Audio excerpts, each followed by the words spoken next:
Peter Jackson, George Lucas, Steven Spielberg. Discover what driving force inspired them to become the visionaries. I'm as surprised as anybody that we're still here, that you know, making these movies, and that they just exploded in the 70s.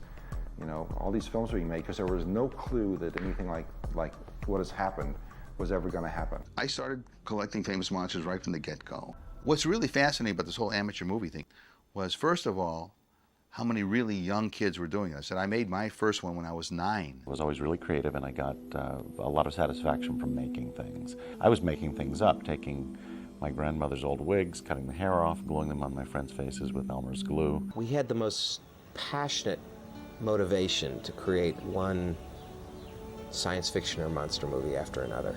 George Pal filmed The Time Machine, so we had to do a time machine. He did War of the Worlds, we had to have our flying saucer in War of the Worlds. And I've got my own little spaceship stuff, kind of from Conquest of Space, that George Pal had done. One of the things about being a sci-fi boy and moving in the 50s especially and everything is you were known as being really weird. You know, my parents were a little bit concerned at first when I had this whole fascination with monsters. I think people tend to think that somebody who makes monsters for a living is like a psycho killer, you know, and you got to watch out for them because they're gonna, you know, eat your children or something, you know. There was something so magical about stop motion animation, and I kind of feel a little bit sad for kids today because they really don't quite have that. I've seen every science fiction film made possible to me in approximately 50 years, more I believe than anyone else on Earth. You coined the term sci-fi.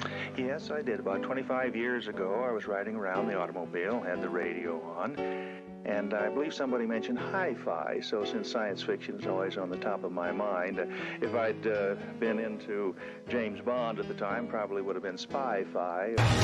Sci-Fi Boys.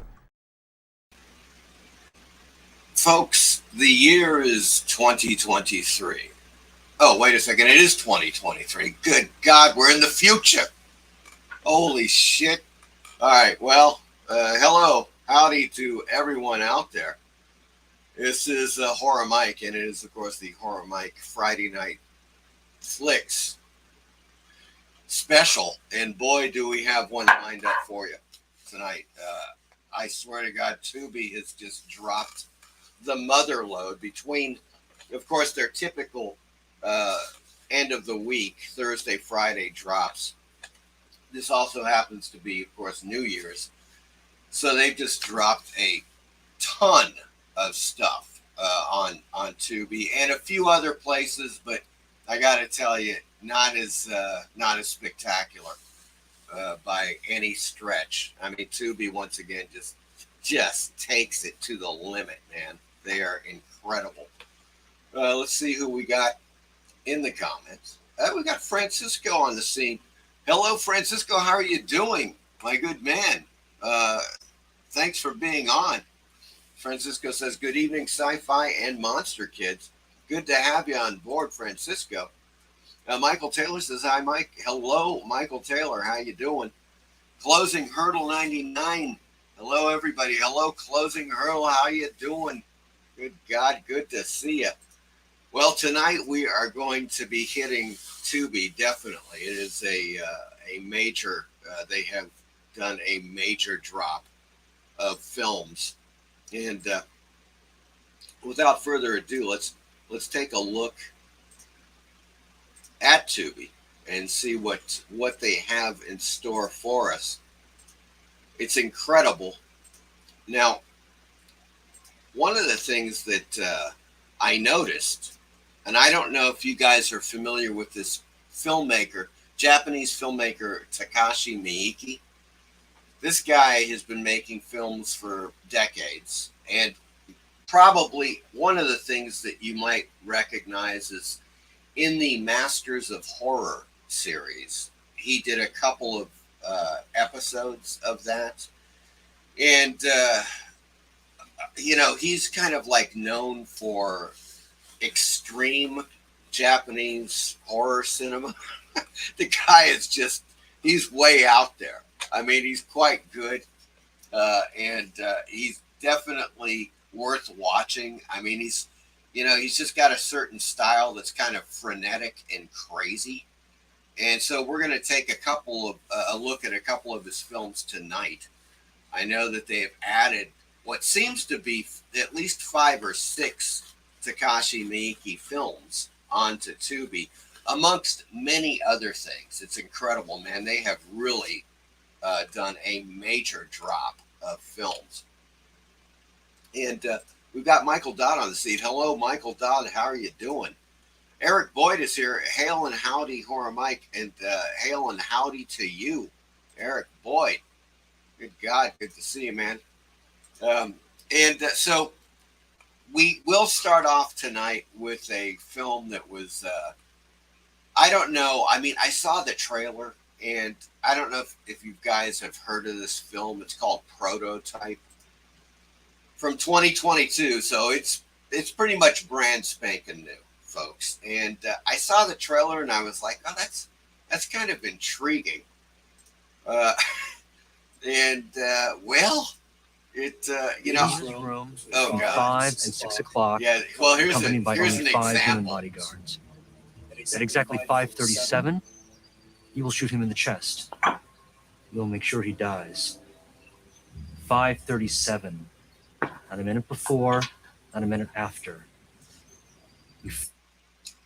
And that's pretty much how far I'm going to go into this. It was, I just tried to watch it. I could not do it. It looked interesting, but wow.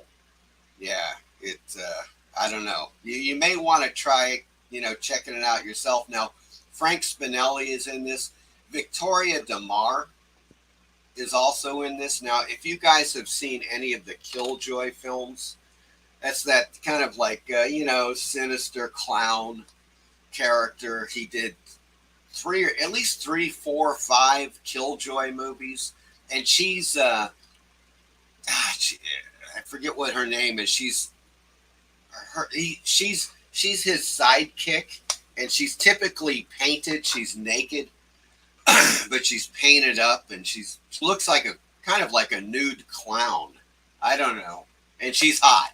Definitely. She's just really quite visually appealing. She's in this, so I was like, I should give it a try, see what's going on. And no, okay, I'm just saying that right now. It just did not quite work. Let's see here. Okay, all right, yeah. And the next one up is 1984, the British film. Now, you guys may recall that rather grim American film called The Day After, which is about a nuclear war, nuclear holocaust, and it's pretty grim. And so the British did their own called Threads, and I gotta say, it's even more of a downer. If you thought The Day After was bleak, Threads is just, I mean, it's very well done.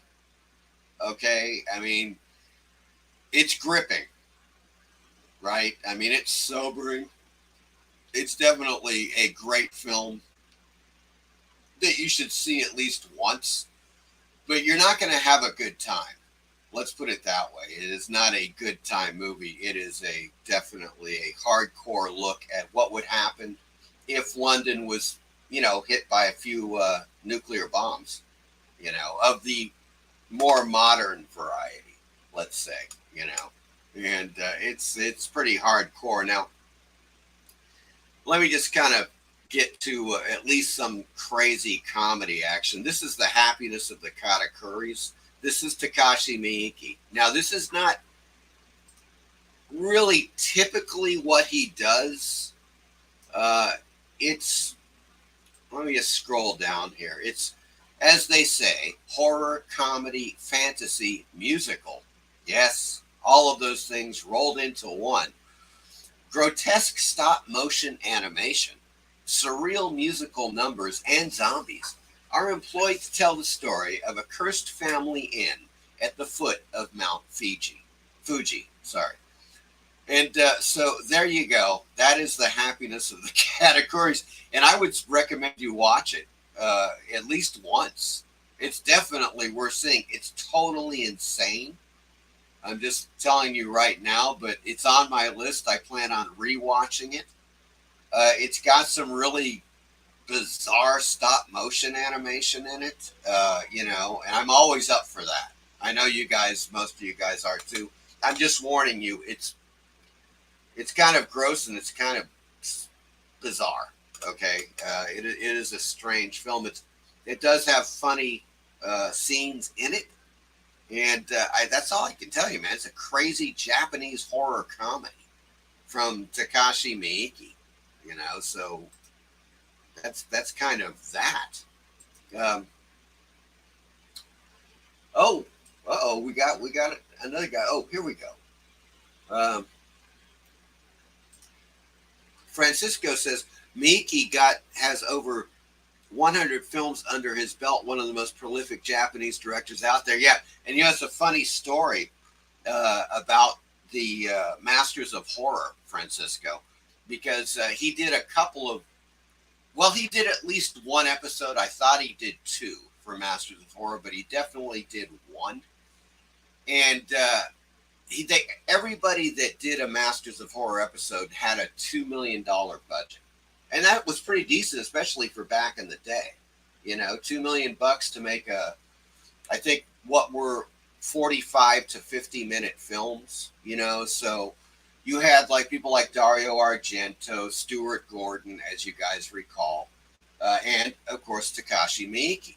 And so they were like, "Hey, look, here's your $2 million, your budget." And he was like, "Hell, I could make 10 movies for that. Are you crazy?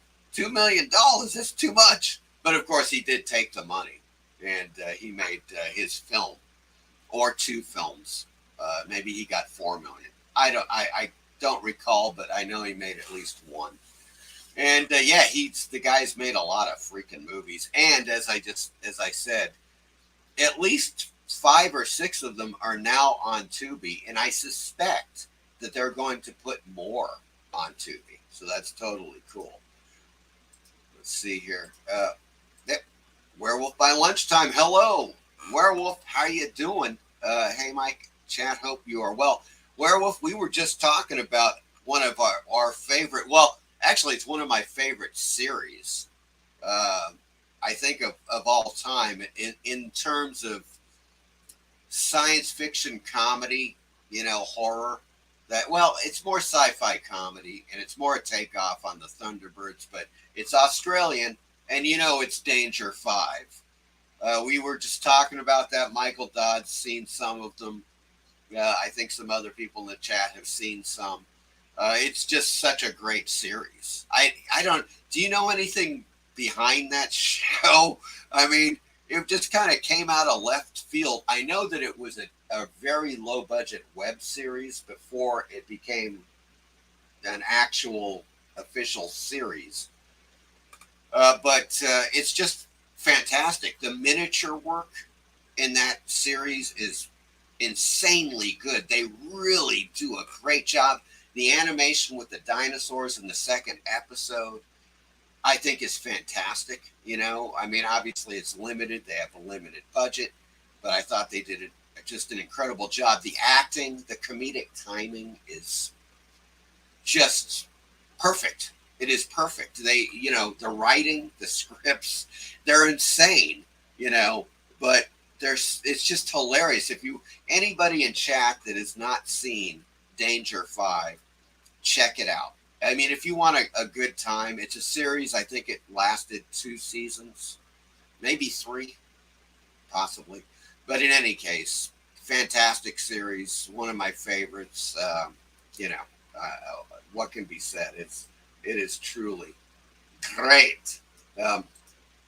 Michael Dodd says, I watched every episode of Danger 5, and my brain will never be the same. I will say that Amanda Simmons is hotter than the heart of the sun. Ooh, Michael Dodd's got a thing for that blonde. That it's kind of funny, and she is hot. I totally agree with you, Michael Dodd. I'm loving who is her? It's Natasha, the Russian, the black-haired chick, because her whole thing, her attitude is hilarious. I mean, she's just like so nonchalant about everything that happens. They're in complete danger. They're about to die and shit. And she's just like walking around like, whatever. I'll just do a few things and, save the day. But she's hot. Oh my God. She's like, I don't know, one of those classic Russian dominatrix types of things, It's just hilarious. God. Aussie lycanthrope, indeed. Here we go. Michael Dodd, Danger 5 went 2 seasons, 13 episodes, sadly. That, sometimes these things are so good and you don't want them to jump the shark and become shit. And maybe it went 2 seasons, with just 13 episodes for a reason. And if it had gone a 3rd season, maybe it would have been shite. I don't know, but I do know one thing. Those 2 seasons are great. I mean, the whole thing with the pizza, I think it's the Pizza Hut takeoff. Oh my God. It is just, it wasn't it Hitler Hut? I want to think it was Hitler Hut. I'm currently rewatching it, so I haven't gotten to the pizza stuff. Werewolf says, I have never heard of Danger 5. Forgive my ignorance, but I spent the first 35 years of my life in England. I've only been in Oz for 16 years. We'll need to check it out. You should check it out, man. It's like, when I first saw it, I didn't realize it was Australian. There was absolutely no indication when you watch the series where the hell it's from. I thought, maybe this is British. Maybe it's a British American thing because there's a lot of Americana shit. I mean, what they're doing, Danger 5 is an homage. It's a cheeky homage to 1960s, like, UFO, the show, Thunderbirds, as I said, all of those 60s style sci-fi films, but it's just way over the top. I mean, it's hilarious, man. And the whole thing is that in the context of it, they're always battling with Hitler, and the objective, of course, is to kill Hitler. And it's just funny as hell. And great miniature work, as I said before. They really didn't BS around with these sets. Man, when they're like, they show them driving in a Jeep or something in a truck, it's all miniatures. Everything. They have these incredible landscapes, and the trucks are little, motorized trucks are driving around on the landscapes, and they blow up miniature bridges and shit. I mean, it's a hell of a show. Folks, if you've just joined us, we're talking about Danger 5, which is also on Tubi. We covered this last week. And I just can't recommend it enough. If you want a good laugh, and just watch a great comedy that, I don't know, it's kind of like being on mushrooms without being on mushrooms. I think that may be a good way to look at it because it's batshit crazy. I'll tell you that much, but it's fantastic. Eric Boyd, I haven't watched Danger 5. I did, however, just research Amanda Simmons. Oh boy. Yeah. Indeed. It is on Tubi, guys. Absolutely. Werewolf says, I turned my mind off to Aussie stuff when I immigrated and just concentrated on reading. Well, it's also good. Yeah. I mean, look, it's one of those weird things, once again, out of left field. I didn't know what the hell it was when I started watching. I was just like, well, who is behind this shit? And of course, then I looked into it. And I think even at the end credits, there's something about, I don't know, the Australian Film Board or something. Spectacular. UFO was a great show. Michael Taylor, I totally agree. I loved that show. Such a weird show. I mean, on certain levels, but man, the effects, the miniature work, once again, great miniatures, really just all around. I don't know, the the futuristic female costumes and so forth. You gotta love it. You gotta love it. The purple hair, those girls there. Werewolf says, I have learned to appreciate Aussie culture over the years, though. Fantastic country. Yeah. Hey, look, the Australians have made some of the most groundbreaking genre films in the history of cinema. I don't think anybody here would deny that the Mad Max Road Warrior, the original films, they changed cinema. They made, they were, let's put it this way. They were influenced by Metal Hurlan. This is actually the Spanish version. I'm going to be getting into this shit, guys. This is Metal Hurlan #1 from Spain. It did not come out until 1982. The original French version came out in 1975. But I'm just showing you this to kind of give you an anchor. Okay. Metal Hurlan came out. They busted out of the scene. They had artists like Mobius, John Gerard, and Philippe Droulet. In Mad Max, in Road Warrior, you see Philippe Droulet's designs on the cars. They did an homage to Metal Hurlan, Heavy Metal magazine, which would become Heavy Metal magazine in the United States in 1977, a couple of years after the initial French release of the magazine. But they homaged Metal Hurlan in the Mad Max Road Warrior film. So they were getting their shit from that, okay, and other science fiction, obviously, for the post-apocalypse scenario that is part of, that is the background for Road Warrior. But it stands absolutely the test of time. Everybody, especially, look, some people are like, oh yeah, but Mad Max is too low budget. I don't care. It was what? What do you want, man? It was a low budget, indie Australian film. It's a great film. I love it. Yes, suddenly there's Road Warrior after that, much better because they had a bigger budget and they just, went ape shit. And the result was a fantastic film that will be remembered forever. That series, that Australian series, is, I don't know, it's kind of hard to beat. If you're talking about post-apocalypse, barren wasteland settings, shit, man, yeah. Oh God, I'm getting killed here. All right, let's see here. Meyer says, I'm currently in line at the drive-thru of my local Hitler Hut. Double Birkenau. Oh, burger with cheese, delicious. Yes. Oh, I implore you guys, anybody that hasn't watched it, Danger 5, man. It'll make you love life again.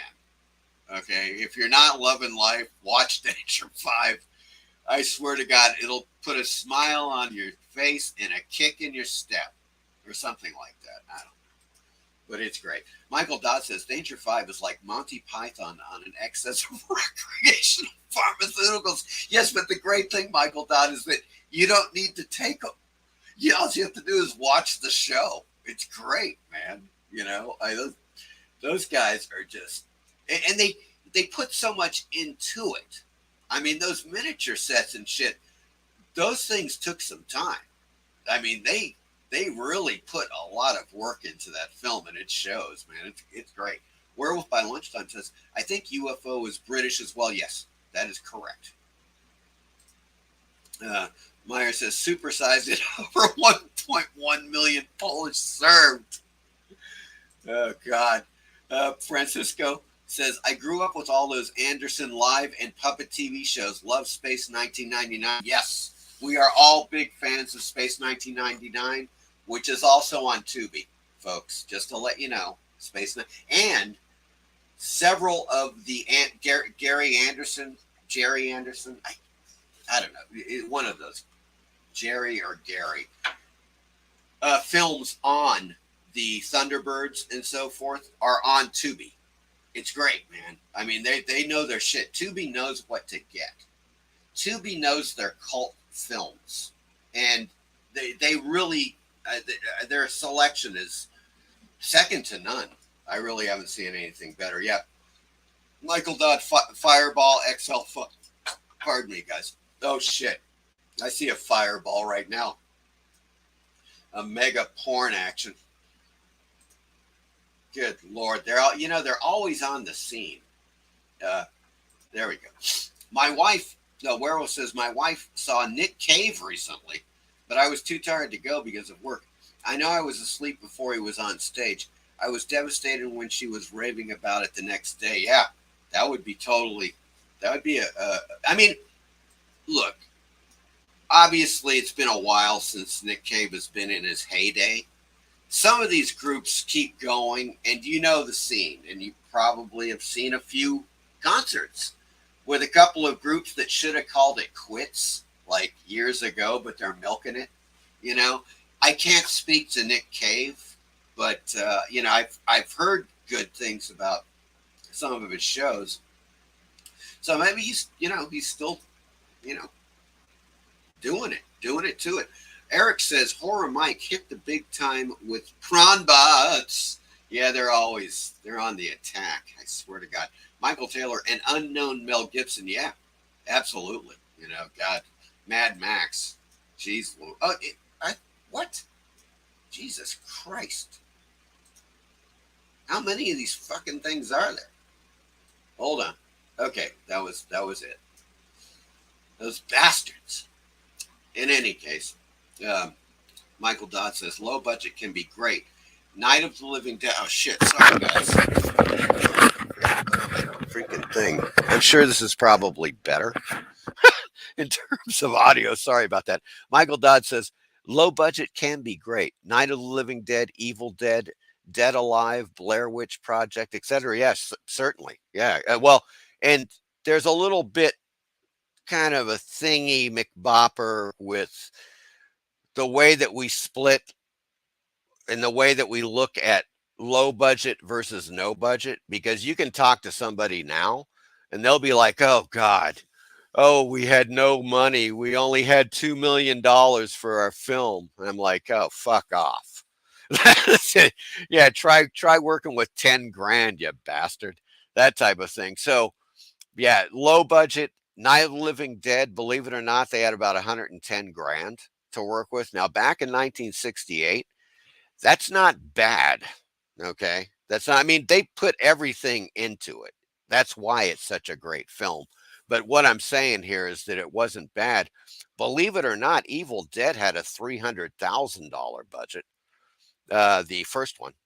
And of course, then when Evil Dead 2, I believe it went up to 2-point-something million for that one.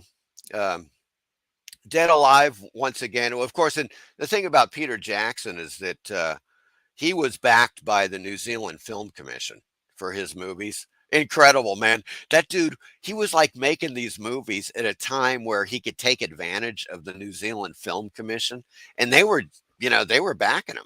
He was getting his budgets even for stuff like Meet the Feebles, and I believe even Bad Taste, if I'm not mistaken. Blair Witch Project. It was, Blair Witch Project is one of those weird freaking movies shot for about $50,000, between $50,000 and $60,000. Definitely what I would call no budget. However, Sony put in $25 million for the advertising budget. And then, of course, as you guys probably know, that film is, at this point, it's gone over 250 million box office, and I think it may be approaching 300 million. That is just totally insane. I mean, talk about just a incredible success story with a no budget film, Michael Taylor says, remember the Space 1999 trading cards? Yeah, man. Good Lord. That was something back in the day, that was something like, as I recall, you guys may correct me here, but 1970s, 80s, and 90s, man, trading cards were ultra hot. They, for everything, I recall the heavy metal cards, of course, Space 1999. You had various movie sets of cards and so forth.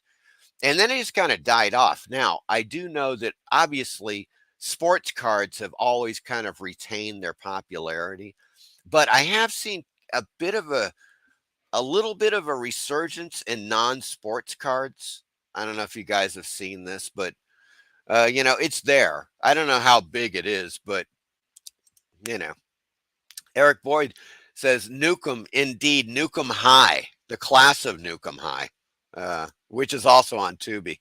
God bless Lloyd Kaufman. Oops, Jesus. Werewolf says Madness had a record called The Sun and the Rain. The B-side was called Fireball XL5. I know because I bought it on 12-inch 1983.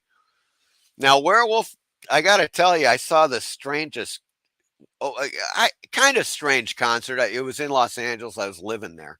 And this was in the 1980s, which is why I'm so mentally deranged. But in any case, I went to see this concert for a show. There was a show called Rock Palace. It went on for a season or two, and they would have all these musical guests playing, doing live sets at this place called the Rock Palace. And I went to see the show. It was Cheap Trick, Madness, and Howard Jones. Yes, those three. Talk about a lineup. Howard Jones, I was glad to see him go, get off the set, but Cheap Trick and Madness fucking kicked butt. Oh my God, it was great. And it was, no overdubs, no bullshit. They were doing it live, and they only did like 45-minute sets each, something like that. They were relatively short sets, but hey, and what a combo to see Madness and Cheap Trick on the same stage. That's the type of stuff I really liked. I liked mixing it up. I mean, I would go see the Dead Kennedys one week and then go see, I don't know, the Scorpions the next week. Something like that. You know what I'm saying?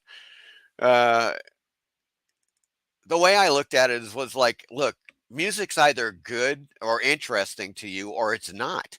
It either, it's like a great example with the heavy metal soundtrack. You had people, of course, like Cheap Trick is on that soundtrack, but you also had, I believe, Black Sabbath is on there. Of course, Blue Oyster Cult. But then you also had Devo. Love it. Love it. Devo, I could go to a concert, a Black Sabbath and Devo concert. I would love that. I would and I bet you hundreds of thousands of people would love to see that, because it's just like music that rings true. It has nothing to do with like genre, like, oh, well, you're a rocker and I'm a mod or some bullshit, whatever. In any case, I had to blurt that out about Madness because they're great. I just love Madness. I love their videos too. The Madness videos, if you guys have never seen their videos from back in the day, they're so hilarious. Oh my God. Great video action with those guys. Meyer says, Tubi is fantastic. I watched Zulu last night, Zulu Dawn later tonight. Yeah, it's incredible, man. It just keeps getting better. They keep adding great stuff. Eric, yes, you sound much better now. Thank you. Yeah, I don't know. Brain fart, man. Werewolf says Michael Caine, then Michael Brain. Francisco says you guys should also watch Iron Sky. Hitler and the Nazis have been hiding in the dark side of the moon, preparing for their next worldwide invasion. If you enjoyed Danger 5. And yes, I have, Francisco. I've seen it a couple of times, and I really like it. It's on Tubi, or at least it was on Tubi as well. Iron Sky, it's also got a lot of comedy to it. It's not as insane as Danger 5, but it is still really funny and very well done, by the way, Michael Dodd says most Roger Corman and Hammer productions were low budget, though many looked like 10 times what they cost. Yeah, because they knew what to do with the money and they weren't snorting it. And that was the whole thing. Corman, obviously, Corman is famous for being able to take any budget and take every penny from that budget and put it on the screen. That was his thing, and obviously, is a lot of his films. I mean, were just like bottom. I think the first film he did, Monster from the Ocean Floor, he had a $10,000 budget. Okay, now this was early 50s, but still, 10,000? Are you kidding me? Shit, man. And that put him on the map. Basically, Monster from the Ocean Floor. That put him on the map. Eric says, I meant Nukem to the prawn bots, but yes, Nukem High and Troma. Oh, yeah. God damn those prawn bots. What the hell's going on here? Meyer says, I remember the Rock Palace. It was an all ages place in Los Angeles, man. Yeah, they had a ton of these shows. And I think what happened is I was listening to like KLOS or one of those KMET in Los Angeles. And, they were like, oh, call in to get your tickets to see Madness and Cheap Trick live in the same show. And I was like, oh, hell yes, I'm going to be doing that. So naturally I did. And I also caught one of, Rick Nielsen. He would famously throw out Rick Nielsen. God, oh, Jesus. I'm losing it. He would famously throw out his custom pics with his face on it out to the crowd. He would just like throw out dozens, and I caught one of those. I've got it. It's just buried somewhere. And it's probably mostly like worn off, but I still got that sucker. Yeah. Eric says, damn, that would have been a good lineup. I like all those bands and performers. Yeah, they're great. That's the whole thing. And I think that's one reason. It's like we were talking about this before, the heavy metal soundtrack. It's kind of like some of it works, some of it doesn't. But the thing about it is that those guys knew, they were like, hey, we're not just going to put in all of these classic rock, hard rock groups in there. We need to we need to mix it up a bit. And the Devo stuff in there is fantastic. Working in a coal mine, and We're Through Being Cool. The Blue Oyster Cult stuff was great. I think they did a great job realizing their audience. That's one of the things, because heavy metal really was something that came in and it altered people's perception of science fiction of illustrated magazines. Everybody was aware of Creepy and Eerie and so forth, Vampirella. Those were horror oriented for the most part. There had been nothing like Metal Hurlant in 1975, and then in 1977 there was heavy metal, and that changed the landscape. Everybody copied them. You had Epic, you had all these other 1984, I believe it was. All these magazines coming out after it, going, oh shit, we need a science fiction magazine. Marvel, going, oh crap, let's do this. And the influence on both, illustrated science fiction and comic books for that matter, and movies is vast. It is vast. It had changed the landscape forever. As far as I'm concerned. Meyer says, or at least had underage shows regularly. Yeah, they were all age shows. There was no drinking in there. That I recall. Great hall with great acoustics and stuff. And no, I just went in there and, it was totally great, man. We were just waiting for the show. It's fantastic. Michael Dodd says, another good horror war flick is The Devil's Rock. Yes, that is a great one, man. I was pleasantly surprised with that one. It really is kind of creepy. And the effects, wow. Some really good looking, how should I say it, quote unquote, demons in there, Great makeup effects, practical effects, and so forth. Recommended. Michael Taylor says, I remember buying packs of wacky packages. I do too. Happy Days, Star Wars, Charlie's Angels, Welcome Back, Kotter. They had them all, man. But wacky packages, oh my God, dude. Those. Hey, do you guys remember? Okay, this might jar your memory, and this is something I used to love these. Okay, remember Sugar Daddies? I think they were called Sugar Daddies. They were those, like caramel. They were like sugar babies. Fuck. Isn't that correct? Sugar babies in the packs, and then sugar daddies were they were on a stick, uh, kind of like a lollipop or something. It was caramel though, and I could have sworn they were sugar daddies and sugar babies were the little, like almost like they kind of look like M&Ms or something that were in a pack. But in any case, they had those.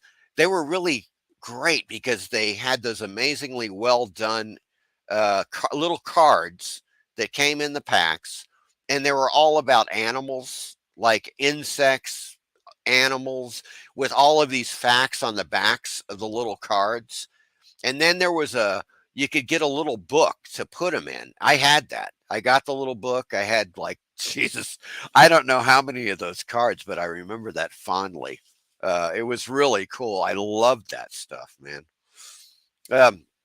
Werewolf says, I saw Madness at Finsbury Park in 93-ish. It was called Madstock. Ah, that's great. So many people turned up and were jumping up and down. It registered on the Richter scale. They caused an earthquake in London.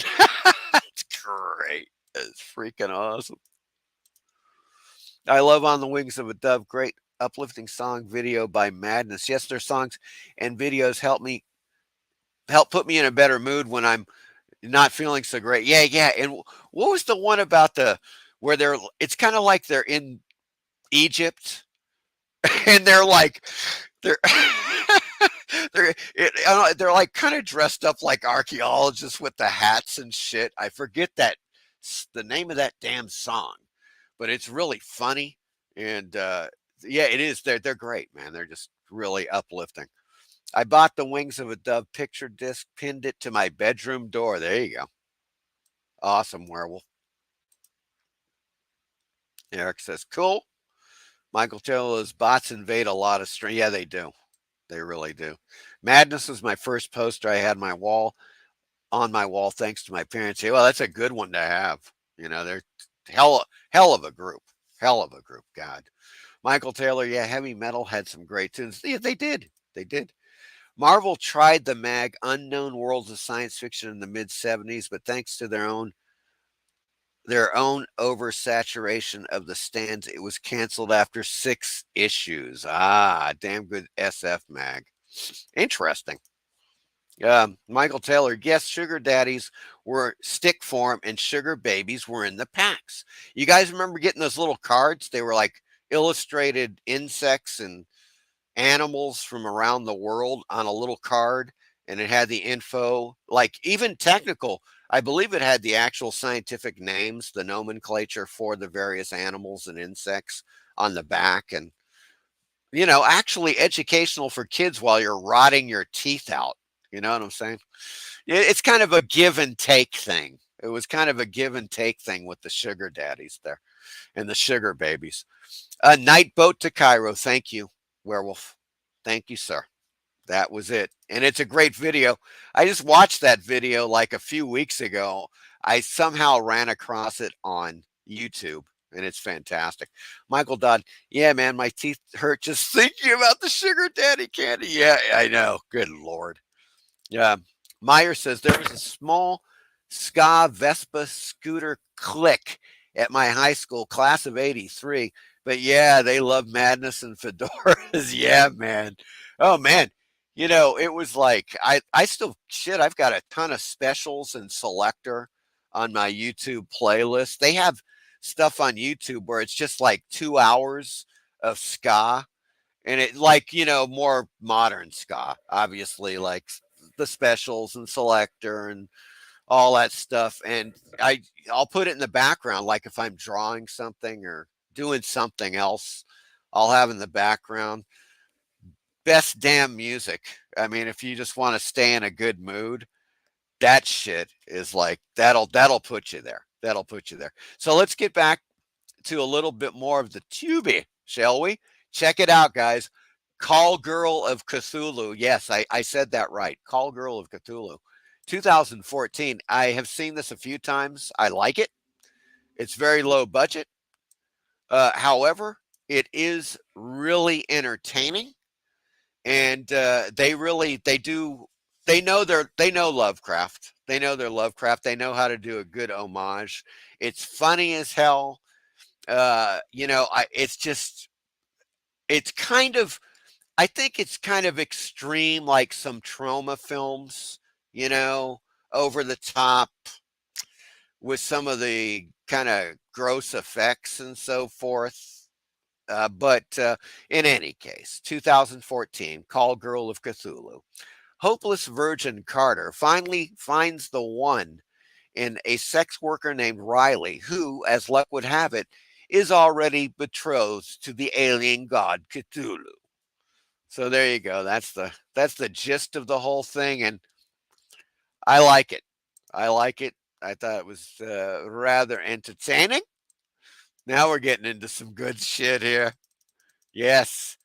Oh God, it's Attack of the Mushroom People, folks. 1962. I believe it was originally called Matango, but Toho Scope. Okay. If you guys have not seen this freaking movie, you got to see this movie. I'm sure a few of you have seen it several times. I have too, and it's just must viewing. It's a must watch film. Attack of the Mushroom People. After a yacht is damaged in a storm, its boarders, stranded on a desert island, take refuge in a mysterious fungus-covered boat. With nothing else to eat, some members of the shipwreck party begin to ingest the mysterious mushrooms, transforming them into hideous monsters. Ishiro Honda, the man behind Godzilla, and he does not disappoint with Attack of the Mushroom People, a.k.a. Matango. 1962, folks, check it out. If you have not seen this film, it's great. It looks great. The creatures are awesome. It's just all around. It's just fantastic. Dream One, 1984. Have not seen this movie. I have no bloody idea. Here's what it says. A young boy in 1984, folks. Dream One, 1984. A young boy imagines being in a tale about a magical world. There he encounters famous characters from other tales, aliens, and a beautiful princess. And Harvey Keitel is in this freaking movie. And you got me.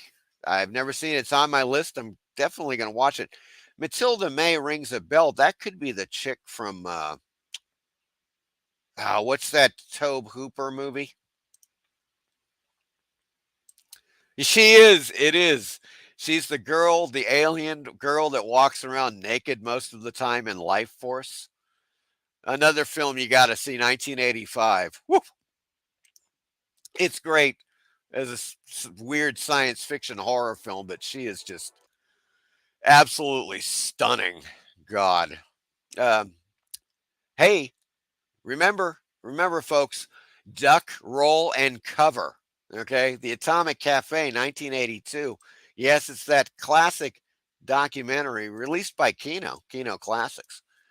The darkly funny documentary juxtaposes Cold War training films, newsreels, and propaganda designed to reassure Americans living in the nuclear age. There you go, folks. The Atomic Cafe, definitely worth a watch. I mean, it's darkly funny. So there you get a chuckle out of the apocalyptic mayhem that might ensue there.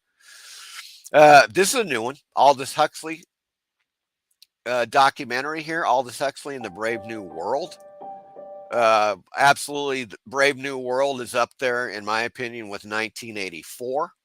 and Atlas Shrugged, and a few other, landmark films, Fahrenheit 451, perhaps, Invasion of the Body Snatchers, Jesus, yes, of course. As we were talking about last week, More Than Human, I think would be up there. But in any case, Aldous Huxley, Brave New World. This new 2020 documentary, take a deep dive into the mind of prolific writer, satirist, and philosopher Aldous Huxley and the dystopian future he so eerily envisioned in 1931. And boy, did he. You think 1984 hit shit on the head. Watch or read Brave New World. Do one of the two. I would recommend that you read it because the actual shows they've made aren't that good. I mean, there is that new series that came out a couple of years ago that was decent, although they needlessly lengthened the damn thing. Okay, what they took Brave New World and they made it into a series, and no, just make a great movie out of it. It's kind of like Man in the High Castle. Take the damn book and make a great movie out of it. If you make it into a series, you're just adding a bunch of shit that you don't need to add. That's in my humble opinion. But in any case, Aldous Huxley and the Brave New World documentary, brand new on Tubi. They're kicking butt. I love these guys. Here we go. Yes, The Blob 1988. I love it. I love The Blob 1988. Now, it's one of those things. I grew up when I was a kid, obviously. There was no Blob 1988. I grew up watching the original, scared the living shit out of me. And the whole concept of this thing that can go through any cracks, go under doors, you can't kill it, was just, and it will absorb you, is an incredibly scary concept. And so it worked really well. I think they did a great job with the 1988 version. It's more graphic, obviously, with the special effects and what the blob does to people and so forth. But very well done, very well acted. I thought the casting was great. Just a really, really a very decent remake of a classic. I'll say that. Wrong Turn 2003, guys. If you haven't seen this film, you should see it. I mean, it does, bring back stuff like The Hills Have Eyes, yes. But it is so well done. Wrong Turn is it's hardcore horror. It is hardcore horror. I don't know, directed by Rob Schmidt. I don't know that guy, but boy, did he kick butt in this one. Wrong Turn 2003. A carload of 4 young people find themselves trapped in the woods of West Virginia, hunted down by cannibalistic and disfigured mountain men. Eliza Dushku is in this. Jeremy Sisto. The acting is fantastic. It's really good. Julian Richings is in this. It's just very well acted. The script is great. It's not, there are very few times in this film where you're cringing because of a bad move or a stupid thing that the people do. It happens a couple of times, but not nearly as much as like in later films that ripped off, this kind of thing, or Hills Have Eyes. This is really a well done film. The freaking mutants, or the cannibalistic mutants, are great, man. They are just great. Oh my God. It's grisly. It's graphic. Highly recommended. Field in England. God, man, I recommend this film. It is, I don't know how you describe this. It's like a horror. It is a horror film. It's a period piece drama about the 17th century Civil War in England, but it's a horror film, directed by Ben Wheatley. Ben Wheatley is a really a top-notch film director. He has made several. We'll get to that in a second, but okay. When deserters of England's 17th century civil war are taken, they soon eat from a mushroom field and descend into psychedelic horror and insanity. Yes, that's what happens. Reese Shearsmith is in this. I'm sorry, Richard Glover, Michael Smiley, Ben Wheatley. Yeah, Ben Wheatley did a film called The Kill List, which is really great. High Rise. This was adapted from the J.G. Ballard novel High Rise, which is fantastic. I would recommend reading the book first. I like the movie. Book is better. Well, it's J.G. Ballard, for Christ's sake. It's, if you're going to tackle, it's hard tackling some of those, writers. And I think they did a great job with this film. But in any case, I digress. These are Ben Wheatley films. Sightseers, it's all right. I don't know. I was expecting a little more. I don't know, for it to be funnier or something. I'm not sure. But in any case, I highly recommend A Field in England and High Rise if you get to it, or the book. J.G. Ballard, man. Great writer. Great writer. Now, I wish I could say the same about the next film, 2009, The Dark Lurking. Yes, what the fuck is a dark lurking? Anyways, what's the dark lurking? Pardon me. Okay. It's the dark lurking. Folks, in a subterranean outpost with no means of escape, a team of researchers accidentally unleash a horde of ancient creatures from another realm. 2009. I don't know what to tell you. Watch the trailer. I'm probably going to end up watching this film. I watched the trailer. I was like, all right. I mean, it's how much more alien. It's like, hey, yeah, we're an alien ripoff. Look, we even have the alien head in the freaking poster. I mean, what? So, in any case, that's in here. Or I may just get rid of it. God, that is an insult, isn't it? That is just blatantly. They're like, yeah, let's just rip off H.R. Giger. Fuck them. That's kind of basically what they're saying there.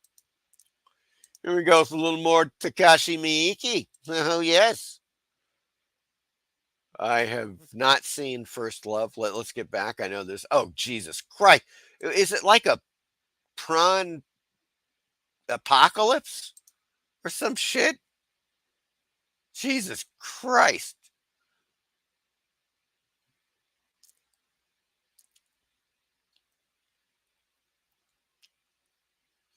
Okay, here we go. Michael Taylor says, yes, sugar daddies were stick form.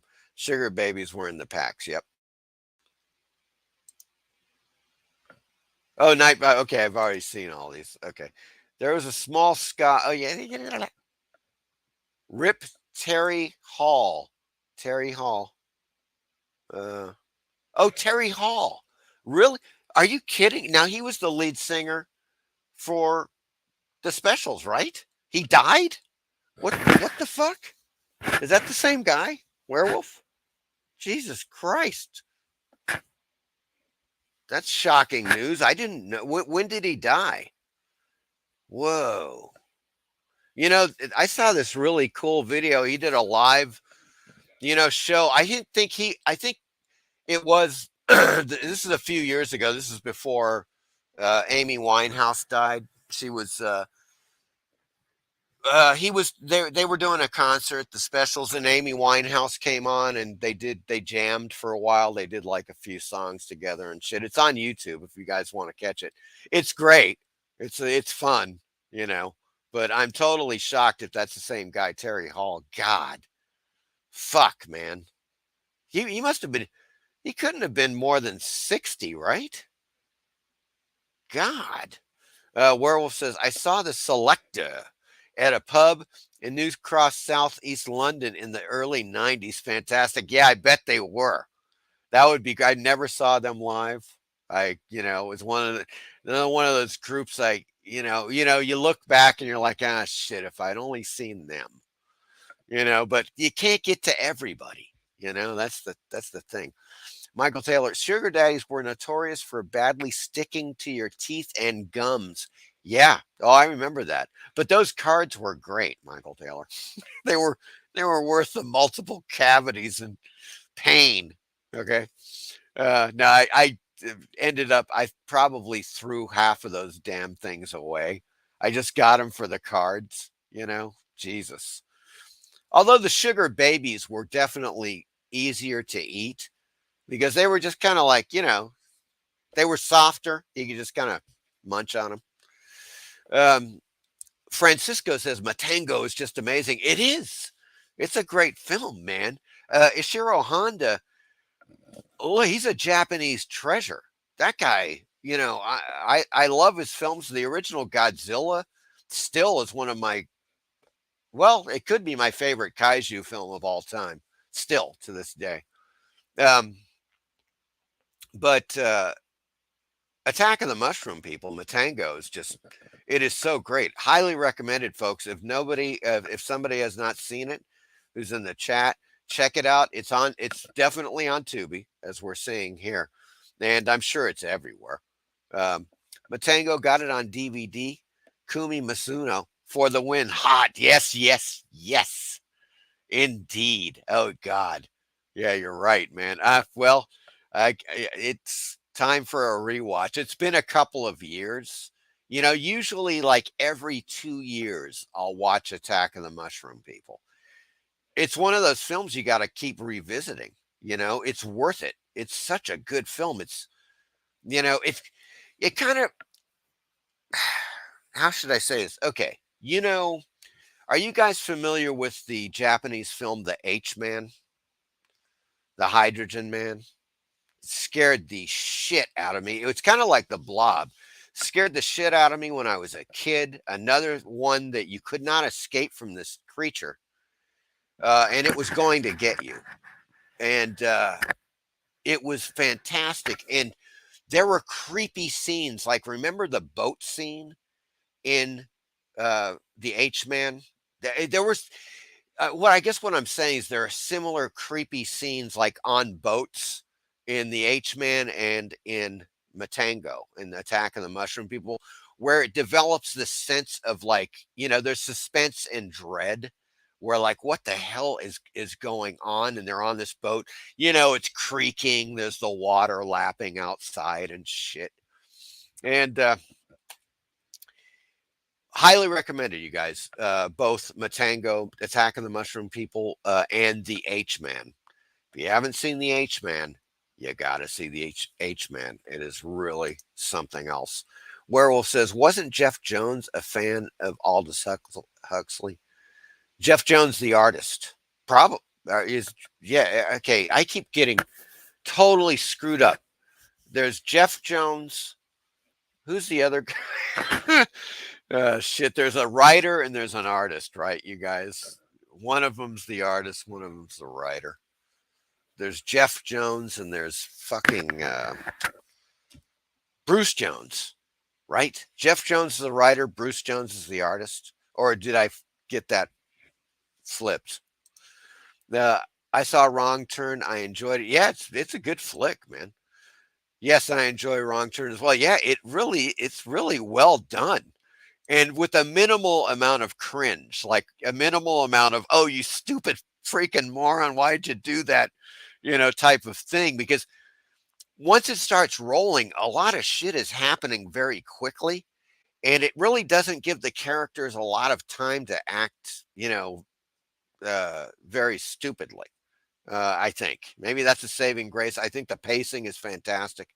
Once again, the acting is very good. Like, it's above par what you see in these typical films, just really a cool flick. Prawn-apocalypse. There it is. Good Lord. Werewolf. I've been to quite a few fields in England. Bloody boring, if you ask me, especially the ones surrounding Stonehenge, although Glastonbury was amazing with 100,000. Well, I tell you, Werewolf, the movie is fantastic. check out Field in England. It is a trip. And I'm telling you guys, a little warning about A Field in England. It's not your typical movie. There are certain devices they use within the film, which I would kind of describe as arty. Not farty, arty. They work, in my opinion, but they're not for everyone. Let's put it that way. It's Werewolf says, yeah, he died about a week ago of cancer. Fucking A, man. Well, that was Terry Hall, folks, of the specials. Shit. He was 63. I never got to see the specials, and now I never will. Yeah, I never got to see him either. Shit. That sucks. God, he was 63. Fuck. Wow. Boy, that blows. Well, shit. We'll have to figure out some kind of... I mean, they were really great. It was to Terry Hall, but I have to get out some alcohol for that one. Maybe a show. Maybe next Friday we'll do a little bit of a specials selector kind of, just a little bit of a homage, reverence, pay reverence to the great Terry Hall. That guy was great, man. I love watching his videos, the specials videos. They're just so fun. And their live shows, these dudes were just like, if you're in a bad mood, watch the specials. Or Madness or Selector. I guarantee in about 2 minutes you'll be, probably dancing in the, in the aisles, as it were. Michael Taylor, yes, I like the original dark, serious Godzilla. Yeah, absolutely. It's just such a great film. Ishiro Honda's masterpiece. One of his masterpieces. I think Matango is another one. Gojira, so good on multiple levels. Absolutely. Michael Dodd. Jeff Jones was the artist. Bruce Jones, the writer. Okay. And artist who did Twisted Tales. Right. Okay. So he was also, both of them are artists, but Bruce Jones also wrote. Okay. Both knew Bernie Wrightson. Yeah, of course. Yeah. Gotcha. Okay. Now, motherfucker. God, what is this thing going down here with these damn things? It's just a prawn apocalypse, for Christ's sake. Insane. Michael Taylor, cancer doesn't care what age you are. Yeah, that is quite true. Fun Boy 3, he was in that. That is quite true. All right. So, in any case, let's get back to it. Check out Takashi Miike's First Love. Now, this is pretty new. 2019 action comedy. And I got to say, I saw the trailer. It looks good. I'm going to watch it. Here we go. Over the course of one night in Tokyo, a young boxer and sex worker fall in love while getting wrangled into a high-level drug smuggling scheme. There you go.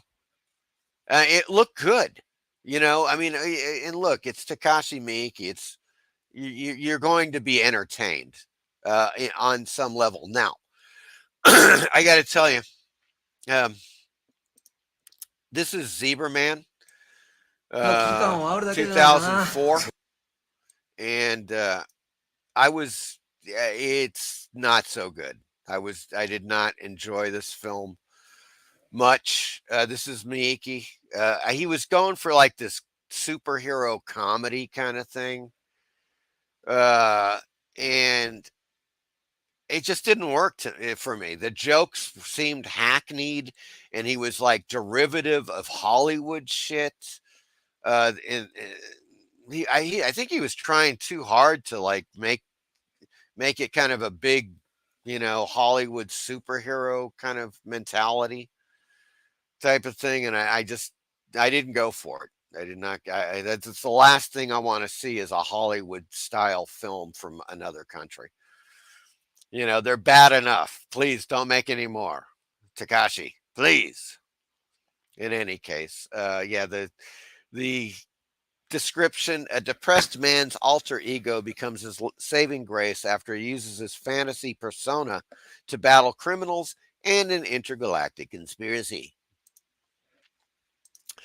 Fassbender, Kamikaze 89. I saw this back in the day. This is 1982 film.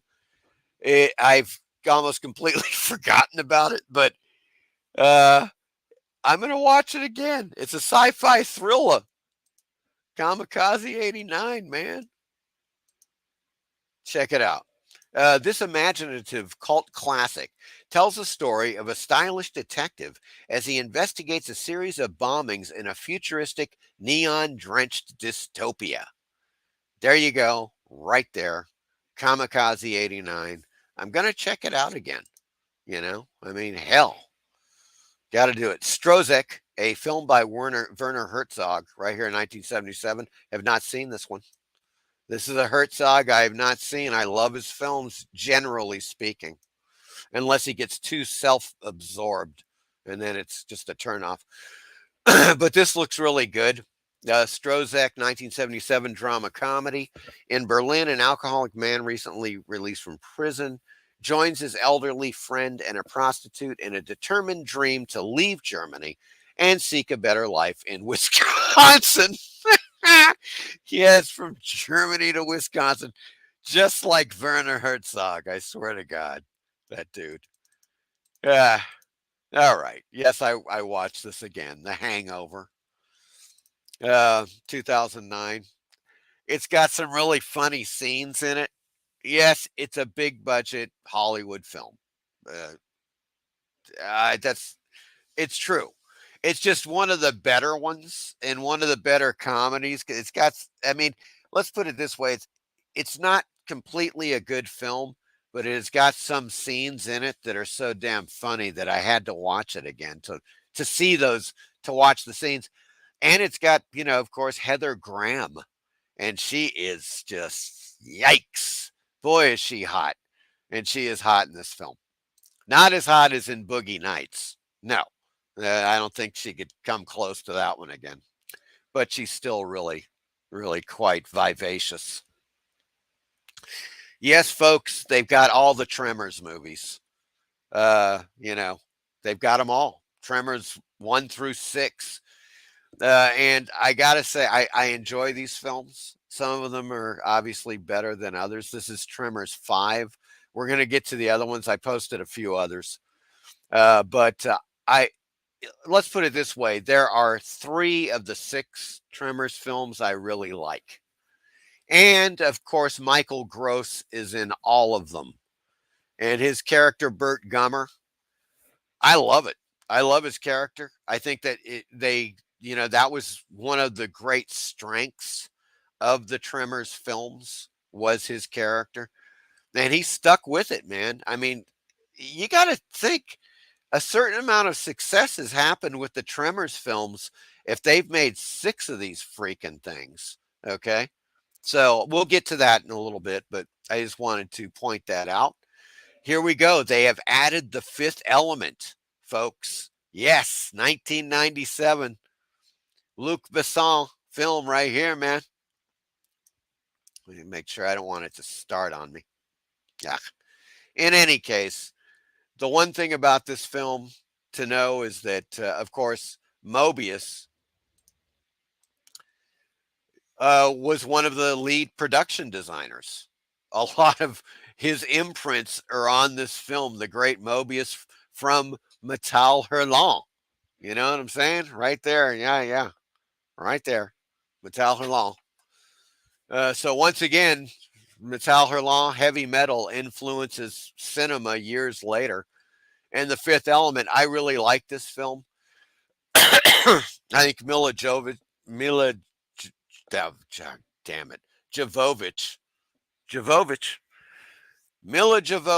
is hot. Okay, that's what I'm saying right there. Great cast: Bruce Willis, Gary Oldman, Ian Holm. You know, Chris Tucker is totally nuts in this. Jesus, you know, it's just a really enjoyable science fiction film. And I just watched it last week. I'm probably going to watch it next week again because it's really a great film to watch and have a great time, you know? Next up, 2019's Aliens, Clowns, and Geeks. Now, you may be saying to yourself, what? What the freaking hell? Yeah, 2019. This is Richard Elfman, folks. If you guys have ever seen Forbidden Zone, the 1980 film, it's on Tubi. Watch it. Forbidden Zone is one of a kind. It's one of a kind. It's just such a great flick, man. It's science fiction, fantasy, musical, comedy. Jesus, Joe Spinelli is in it. All kinds of people. Danny Elfman is in it, you know, doing Minnie the Moocher. And it's fantastic. In any case, years later, Richard Elfman, who is Danny Elfman's brother, comes out with Aliens, Clowns, and Geeks, 2019. I have not seen this film, but I do plan on watching it. It is going to no doubt be a crazy ass sci-fi comedy, you know, filled with aliens, clowns, and geeks, you know, so I think we can look forward to that. Yes, folks. Well, let me get back shortly here to the, I know there's a few people on the, have done a few chats here. Godzilla is on Tubi, Michael Taylor. Swingers always makes me laugh. Swingers. The movie? I think I know what you're talking about. Swingers, right? Michael Dodd, hey, good. A Tremors sequel I haven't seen. Yeah, man. You know, Tremors. Okay, yeah, I'm going to get into that. There's a couple things about Tremors 5 and 6 that it's interesting. Michael Dodd says Christopher Lloyd was great in the Tremors TV series. God damn it. There was a Tremors TV series. Wasn't that canned? What? I heard, okay, Kevin Bacon was supposedly involved a couple of years ago. He was like, yeah, we're going to do a series, Tremors series, and then it was canned. I never saw the series. That must have been maybe an older, the original series or something. But God, it goes to show that Tremors was wildly popular. That's incredible. Werewolf says Gary Oldman is great in everything. Have you seen Nil by Mouth? Brutal movie. I grew up around those areas. You can see a pub I went to occasionally in it. Nil by Mouth. Yes, I have seen that film. As a matter of fact, I am pretty sure I saw it on Tubi. Let me just verify that.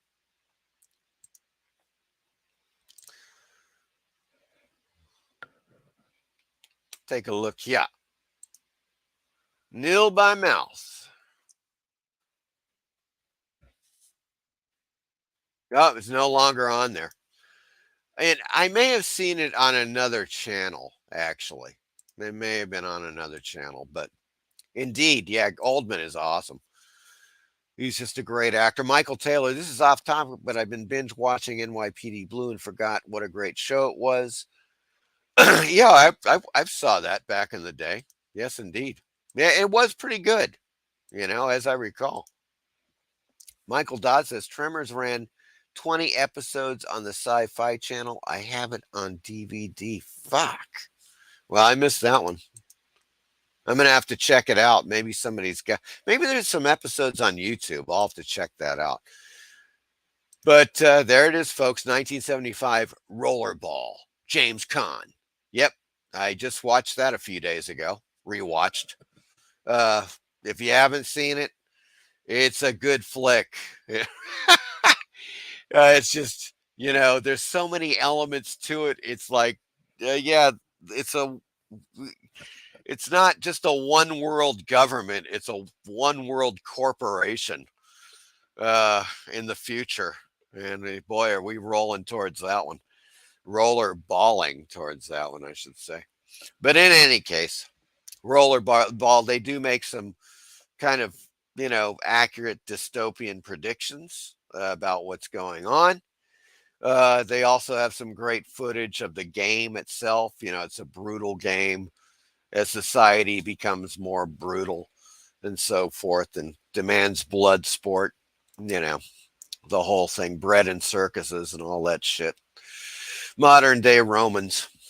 In any case, Rollerball, highly recommended if you haven't seen it. It's just a very good sci-fi action film from 1975. Selfless, not so good. As a matter of fact, I left this on here just to tell you how bad it was. I was like, what the fuck? 2015. This is a film with a budget. It's got Ryan Reynolds in it, some other actors you'd recognize. Just the most stupid science fiction plot I've heard of in a while. I don't know if you want to. I mean, I'm watching it and I'm like, okay, what? And then I turned it off. That's how, it's one of those that you just kind of watching it. And Ben Kingsley is also in it, but he can't, nobody can save this film, probably why you didn't hear much about it, because it's just a pile of crap. Big, bloated budget pile of crap. So there you go. Selfless, I could care less. Okay, that's kind of what I'm just going to remove it now because I don't really like looking at it. Okay, Night Hunter 2018. I have not seen this film. Ben Kingsley is also in this, but Henry Cavill is in this. Stanley Tucci, Alexandria Daddario. Good lineup, Daddario. Looks interesting. It's an action thriller, The hunt is on as a detective races against time to stay one step ahead of an arrested serial killer who's masterminding his attacks from behind bars. It's a good concept. I like it. Seems like it could go somewhere, Good cast, for Christ's sake. That's really quite good. Legacy of Lies 2020. Now, I've got this on here. I've seen a few of this dude's films. Scott Adkins, he's an action actor. It's hit and miss. Some of them are good. Some are just shite. And I don't know about this one. It's 2020. Of course, it's a pulse-pounding spy thriller, as they always say. In this pulse-pounding spy thriller, Scott Adkins stars as an ex-MI6 agent who gets dragged back into the world of espionage by a beautiful journalist. Yeah, it's one of those. But it still could be good. I've seen a few of his films that were actually pretty good. So we'll see. This one, never heard of it. Retribution 1987. Anybody? 1987, shit, man. It's a time for fear. It's a time for terror. It's a time for retribution. The time is now. So that's what you got with the Retribution. After surviving a suicidal fall, a mentally ill artist finds his body possessed by the spirit of a murdered gangster who wants revenge on his killers. I don't know. I'm going to give it a watch. You never know, man. Some films are just sleepers that you miss, and then you discover, wow, this is actually pretty good. This one you got to check out. Frankenstein's Army 2013. Some of the most creative monsters I have seen in years are in this film. They're really cool looking. I don't want to give away much, okay? I'm not going to give it away. Sorry. You have to watch the film because it's the way they introduce the creatures and stuff. It's just kind of it's very well done. Frankenstein's Army, 2013. An alternate history of World War II.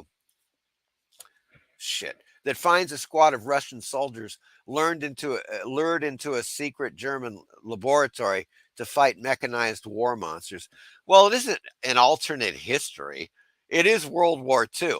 Everything is happening as typical, but it just so happens that it's a secret German laboratory where they're making these mechanized war monsters, quote unquote. It's not an alternate history.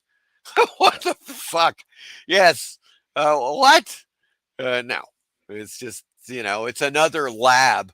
Can you imagine what the shit the Germans were doing? Who knows? They probably were trying to make these things. I wouldn't doubt it. In any case, the practical effects are fantastic. The creatures are great. Love it. Love that film. If you get a chance, Frankenstein's Army, highly recommended. Slam Dance, I saw it back in the day. Probably saw it in the theater. This is one of those, late 80s. Yeah, 1987 film. A cartoonist and painter, Tom Hulse, must dig through the underbelly of the LA club scene where his ex-girlfriend, Virginia Madsen, is found dead and he is framed for the murder. Also stars Adam Ant. Adam Ant is in this, and Mary Elizabeth Mastrantonio. Mastrantonio, right. So there you go. Slam Dance. Very 80s film. This is a documentary, Giant Sea Serpent Meet the Myth. I always love this shit. And they get some good docs on Tubi. 2021 too, so it's new. The giant oarfish, the largest bony fish in the world, was known only by rare examples that died by stranding, as well as one single fossil. So there you go, man. Ooh, it's going to be good. It's going to be good.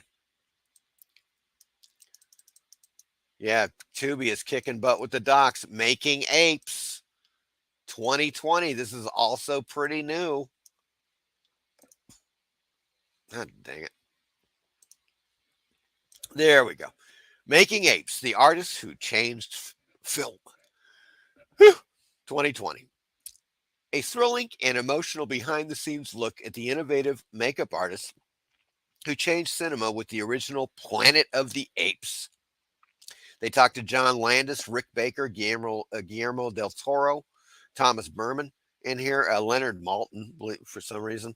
In any case, it looks great. It's a documentary on the making of the Planet of the Apes, the original. Man, it's going to be good. It's going to be a good one. Vampire's Kiss 1989. Have you guys seen this? It's Nicolas Cage just totally off the charts.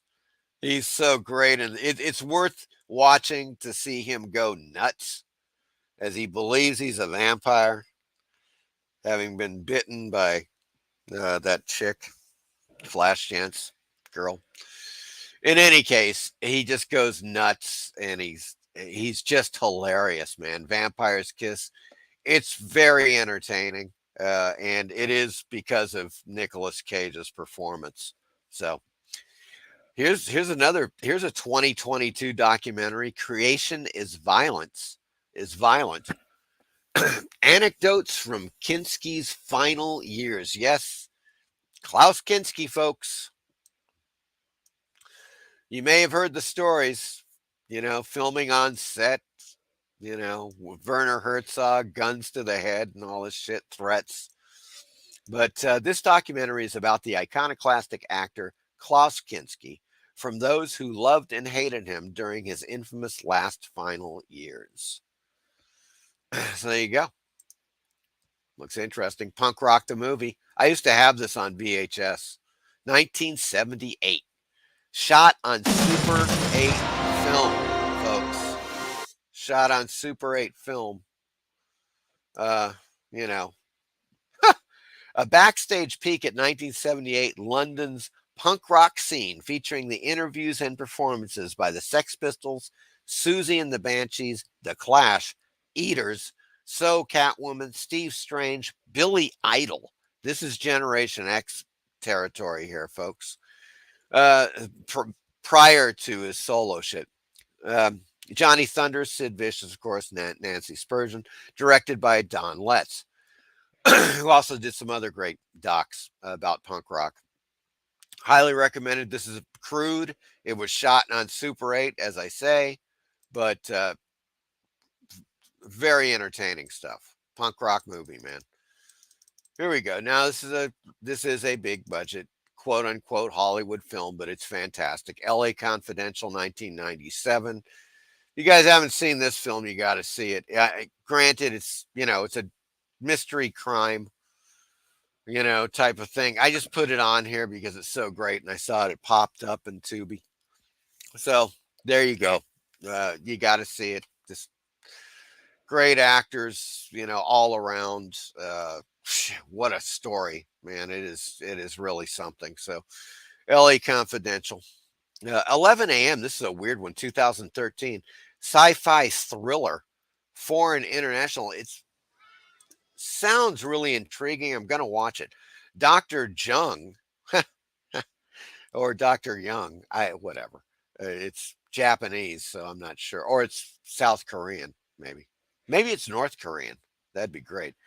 Dr. Jung and his colleagues successfully travel into the future of the following day, only to discover the facility in ruins and everyone vanished.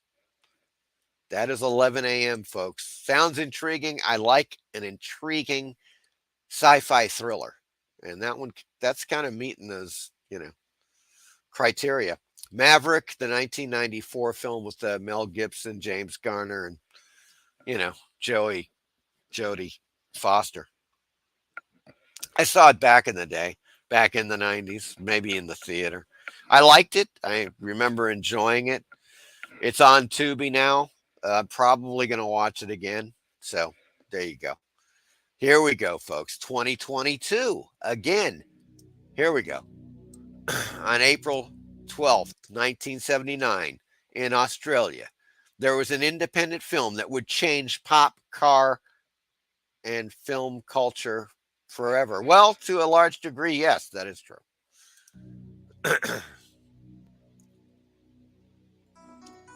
It's going to be good. It's going to be good. This is going to be a good one. Mad Max Exposed. 2022, step into the world of the original Mad Max movie and take a rare behind-scenes look at the making of this groundbreaking film. There you go. I'm so glad they got this. That is just freaking awesome.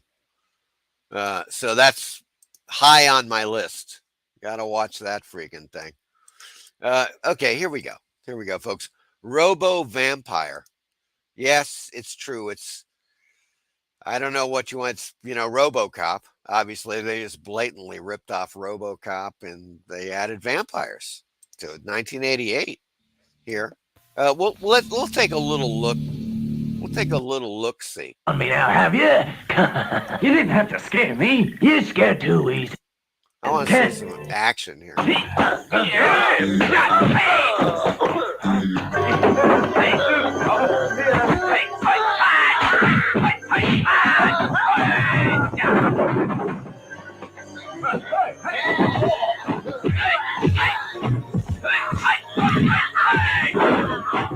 Okay, that's great. I want to see the RoboCop in action. Come on, man.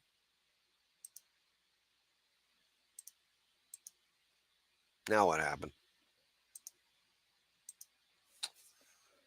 Oh, crap. Hold on.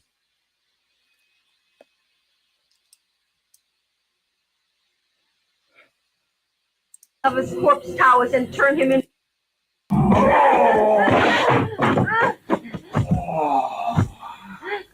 Come on. There we go. Like a hopping vampire. Oh, she's pretty strong. That's great.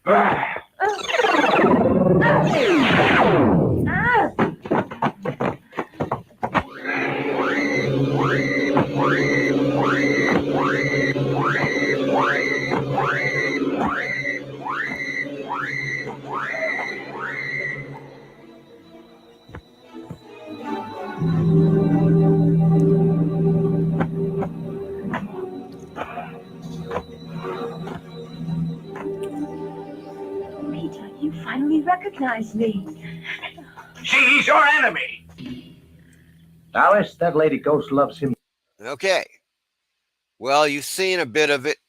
You perhaps have seen enough of it. I don't know. But yeah, there you go. Whew. Robo Vampire 1988. You know, I'm gonna watch some more of it. That's all I can say. Okay, here we go, folks. Of course, the original Tremors, 1990. Just love it. I love that film. I think the practical effects, the special effects, no CGI here, folks. It's practical effects all the freaking way. Now, in the later films, yes, they used a combination of CGI and practical effects, as such as in Tremors: A Cold Day in Hell, which is the last film in the series. This is number 6. Um, Tremors 4, The Legend Begins. Now, this is a period piece Western where these Westerners, and of course, it's Burt Gummer's one of his ancestors, who's totally different character and everything. He doesn't even like guns and shit. It's really funny. And pretty well done. I enjoyed Tremors 4 and Tremors 6 a lot. There is, I don't know. It's one of those things that once you kind of get into it, and was it Michael Gross, right? Yeah, Michael Gross is in all of them. Family Ties, folks. Michael Gross, and of course he's Burt Gummer. In this prequel to Tremors, Burt Gummer's great-grandfather contends with the giant man-eating worms before they gobble up his 1800s Nevada mining town. Billy Drago is also in this, and he's kind of a good guy. Believe it or not, he typically plays the freaking bad guy. And there he is right there. But I recommend it. It's fun. It's a lot of fun, man. And I don't think you'll be disappointed. I'm sorry, Michael Gross, just his character is just so great. It really drives these films, and even drove the original. Burt Gummer and his wife, it was the country star, Reba McEntire. They play the couple. They're like the prepper couple, the survivalist couple, Michael Gross and Reba McEntire. They steal the freaking show. Fred Ward is great. Kevin Bacon is great in this, but it's Burt Gummer and his wife that just, and that's what propelled those sequels with Gummer, with Michael Gross. And he steals the show. He's great, man.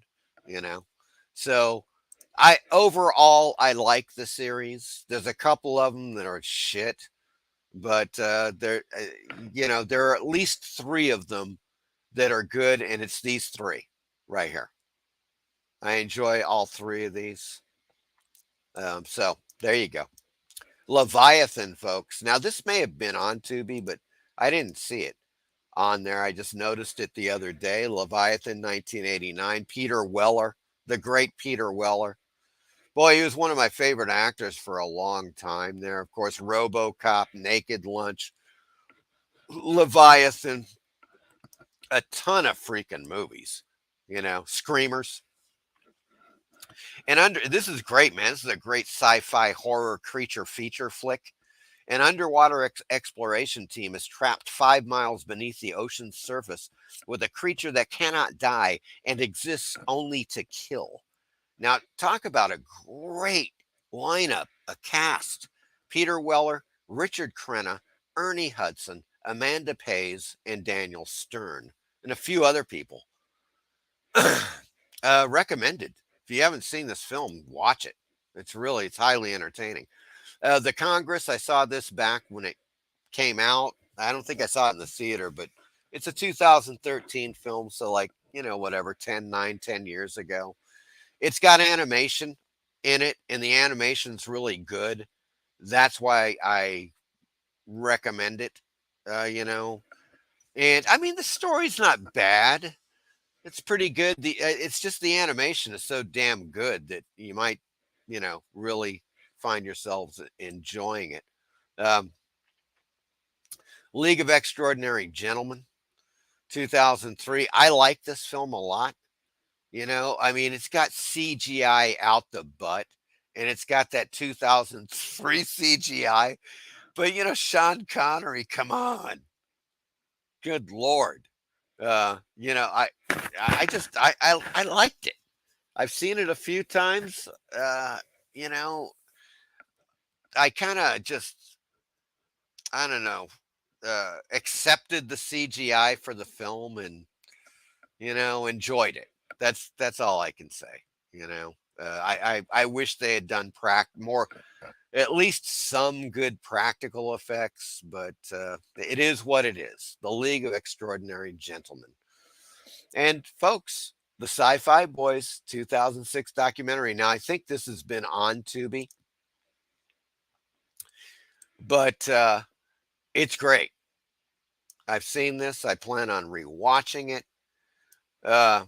Lord of the Rings maestro Peter Jackson hosts this cinematic look back at special effects pioneers and the directors they inspired with their work. Starring Peter Jackson, Ray Harryhausen, Ray Bradbury, Roger Corman, Rick Baker. Forrest Ackerman is in this too. You can see him right there. There's old Forry.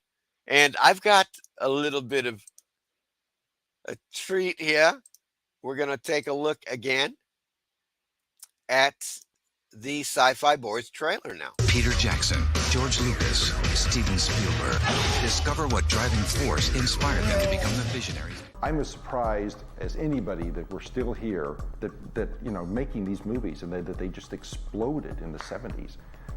All these films being made, because there was no clue that anything like what has happened was ever going to happen. I started collecting famous monsters right from the get-go. What's really fascinating about this whole amateur movie thing was, first of all, how many really young kids were doing this. And I made my first one when I was 9. I was always really creative, and I got a lot of satisfaction from making things. I was making things up, taking my grandmother's old wigs, cutting the hair off, gluing them on my friends' faces with Elmer's glue. We had the most passionate motivation to create one science fiction or monster movie after another. George Pal filmed The Time Machine, so we had to do a time machine. He did War of the Worlds, we had to have our flying saucer in War of the Worlds. And I've got my own little spaceship stuff, kind of from Conquest of Space, that George Pal had done.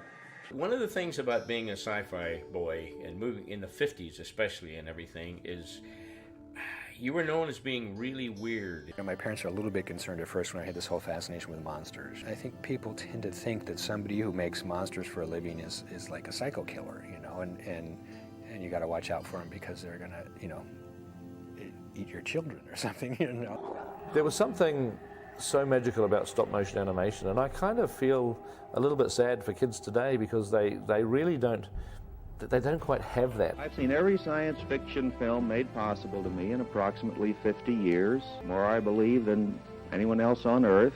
You coined the term sci-fi. Yes, I did. About 25 years ago, I was riding around the automobile, had the radio on, and I believe somebody mentioned hi-fi, so since science fiction is always on the top of my mind, if I'd been into James Bond at the time, probably would have been spy-fi. Sci-Fi Boys. There you go. Now, that is one hell of a trailer. It's going to be great. To watch it again, I cannot wait. It's been years, since I've seen this. When it came out. Yeah, 2006. For me, it's been probably 10 years, but there's all your guys right there, man. Dennis Muren is in there, with his old Super 8 films. You got Bob Burns talking about it. Did you see Fiend Without a Face? They had Fiend Without a Face, Invasion of the Saucermen. A ton of just great looking masks, and probably a lot of that stuff was Bob Burns' collection. Maybe some of it was Forey Ackerman's, But it's just, if you love science fiction, old school sci-fi and fantasy, you got to check out the Sci-Fi Boys, man. Just a great documentary. Michael Dodd says Frankenstein's Army is good, another horror war hybrid. Yeah, I enjoyed it, tremendously. It's practical. Yeah, as Francisco says here, pretty awesome makeup and practical special effects for Frankenstein's Army. Yes, and that's the key. As far as I could tell, there was no CGI. in the film. And if there was any CGI, it was very limited, very, very limited. Just a ton of just creative people, obviously on the crew that put together these unforgettable creatures, man. I just love the creatures. I think, the acting is great. The story is great. That, it's a great reveal.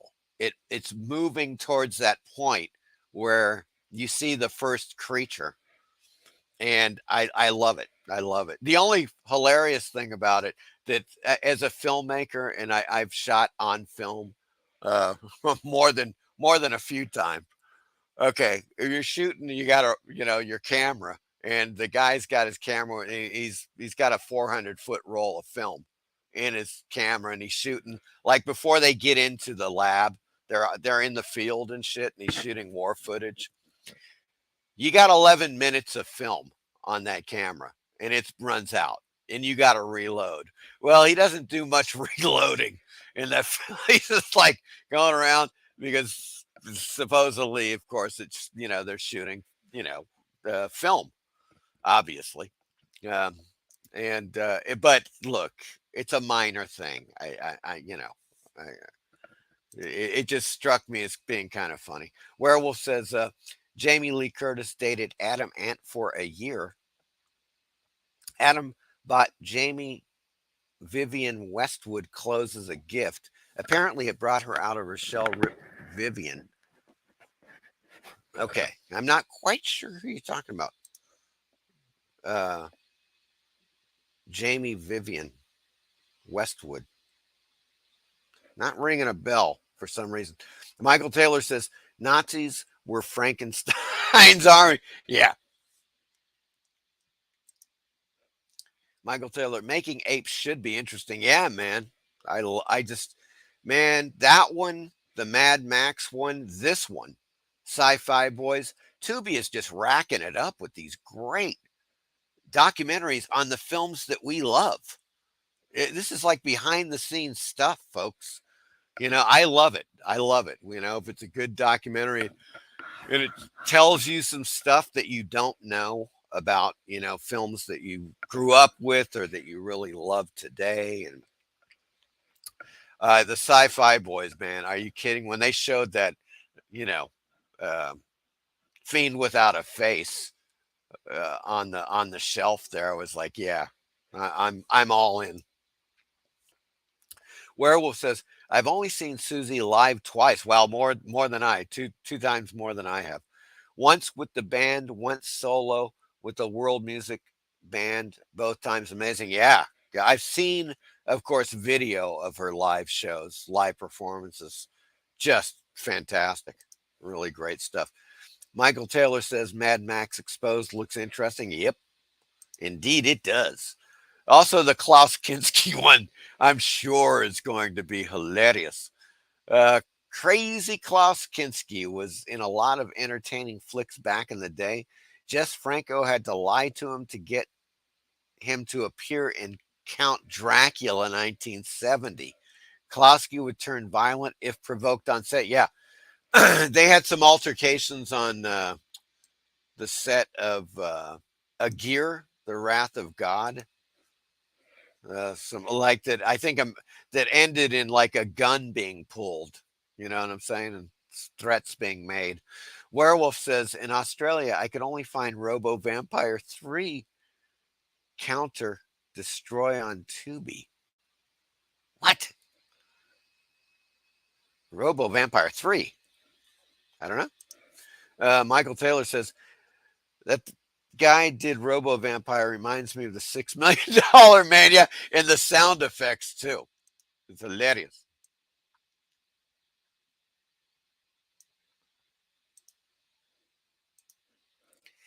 Michael Taylor says, Sci-Fi Boys looks interesting. Indeed it is. Don Glut, yes. Michael died. I almost made a film with Don Glut. We were going to make his Frankenstein films. As a matter of fact, he ended up making his Frankenstein film. When I was out in Los Angeles for some film festivals and for the American film market, I was trying to sell I think it was First Man on Mars. And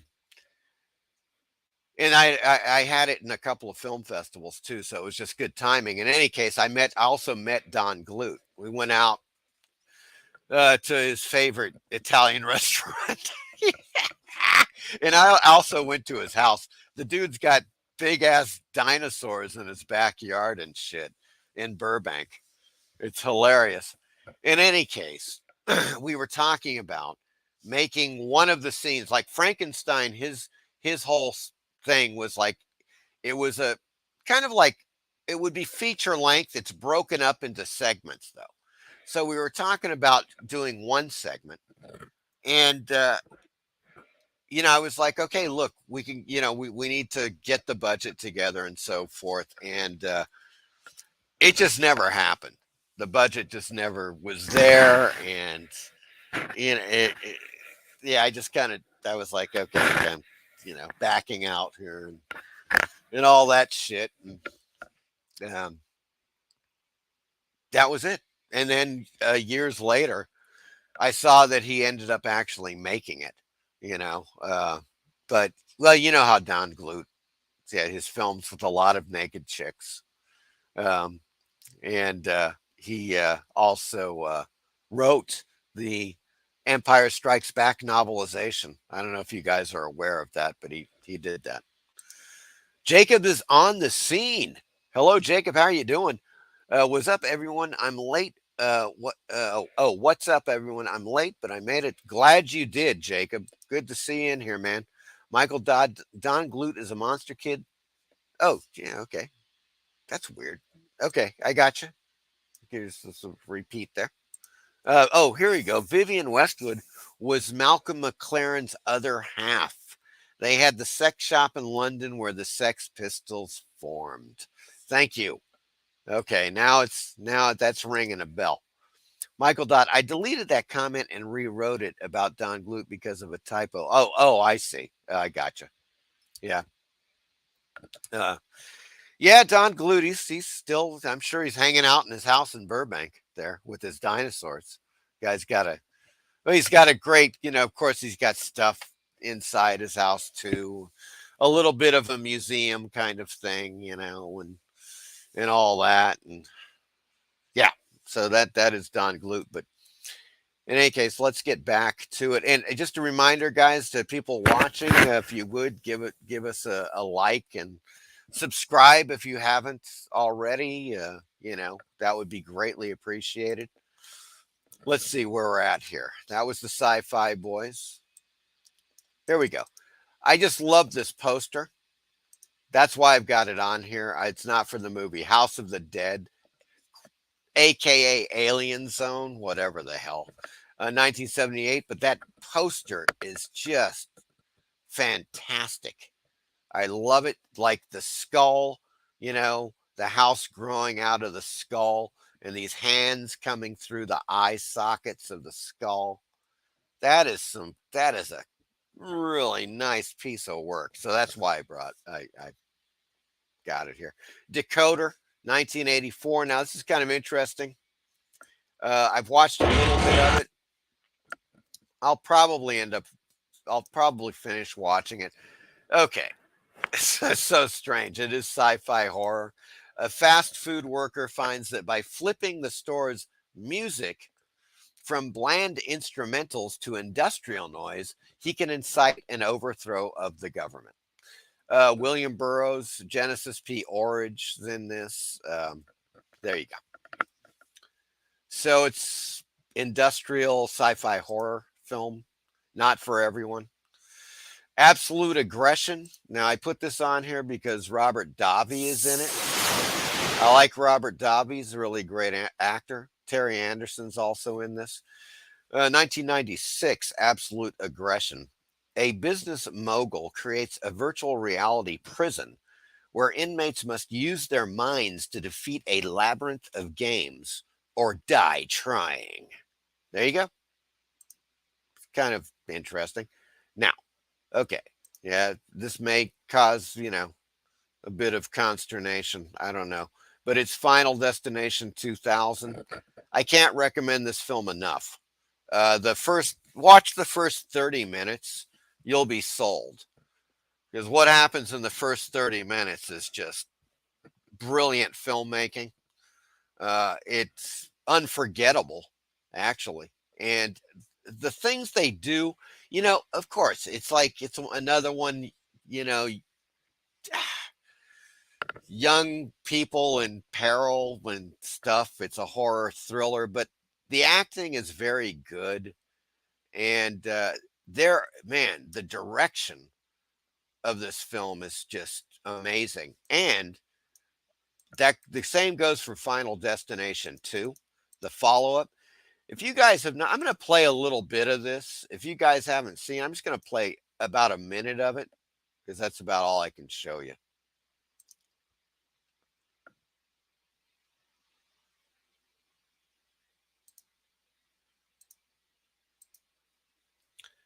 I don't know why it keeps doing this, man.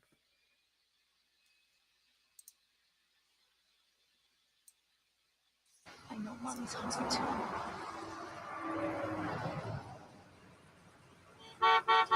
Come on. Possibility. Come on. God, it does not want to. Okay, you buggering ballsack. You ever hear the ozone layer, asshole?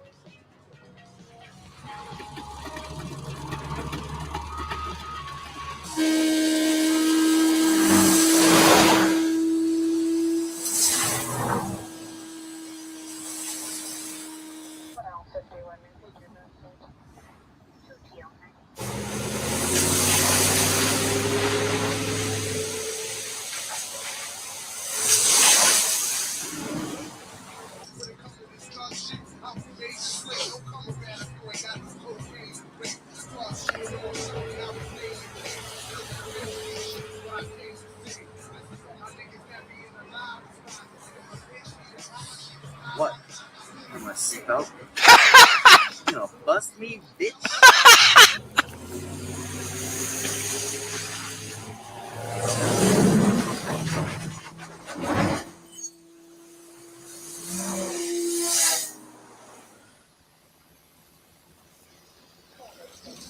Ah!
All right.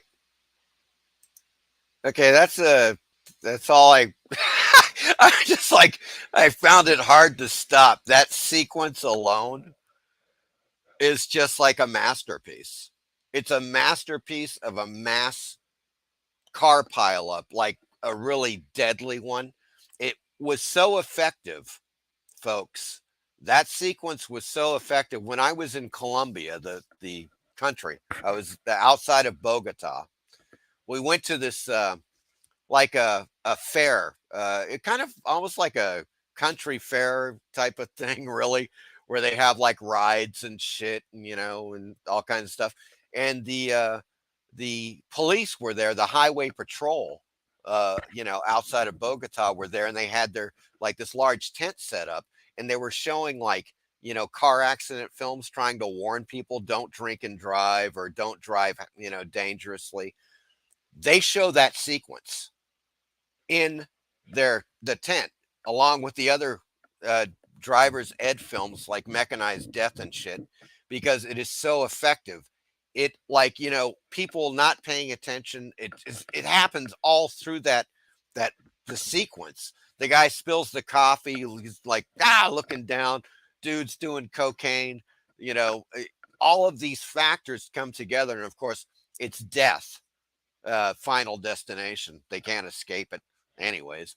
But in any case, it's just an incredibly well choreographed scene. You can imagine how long that thing took to film. It's only like 2.5 minutes, the actual incident itself. It is spectacular. It's something, it's something to behold. Let's put it that way.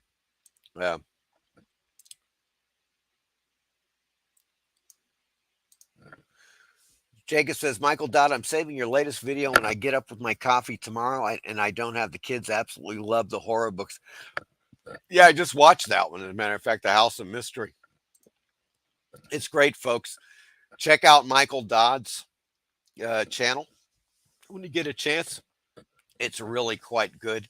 And he's got a new one up on I believe it's House of Mystery, and that paperback, which I'd never seen, with the Wrightson cover. Really quite great. Michael Dodd says, cool, Jacob, I'm dropping another horror comic video tomorrow, so you'll have 2 to watch. Great. Excellent.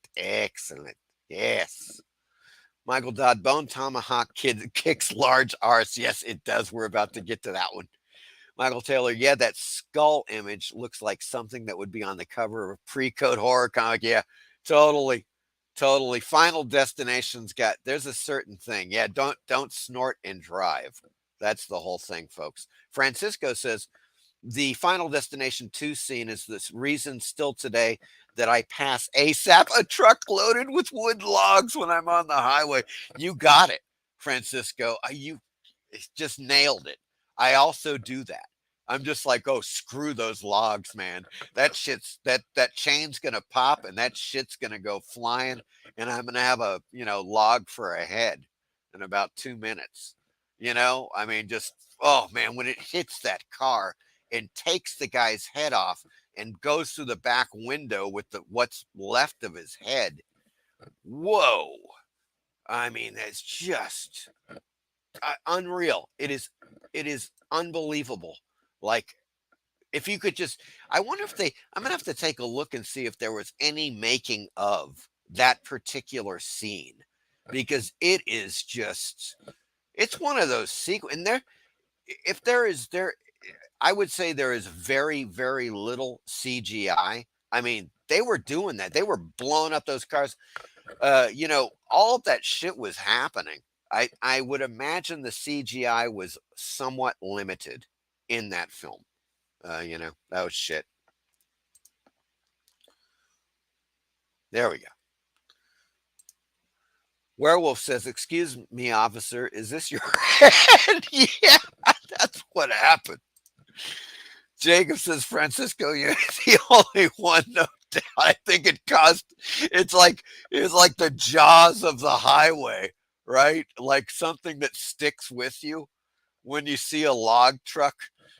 That film will get you. It'll freaking get you, man. I mean, it's just so effective. Bone Tomahawk. Yes, we are there. We are there, folks. Tubi.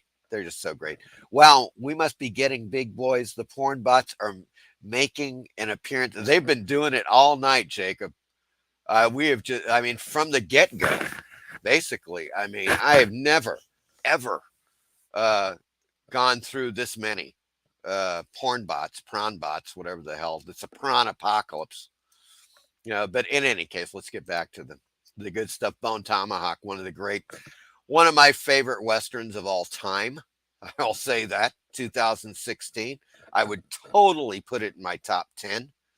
Even though it's a Western horror, Now, I mean, it is, but it's also like the way they portray the settlers, the town, the small town, the dialogue, the way it's written, the way they act. It's a bona fide Western. And, you know, it's fantastic, man. The acting, grade A, grade A. Freaking that Kurt Russell is just, he just kills it, man. You know, I mean, such a great actor. All these guys. Maybe we'll watch a little bit. I got this kind of queued up here. Deeper in. Maybe we shouldn't be going someplace that looks like a burial ground. To a bunch of godless savages. Ain't no concern of a civilized man.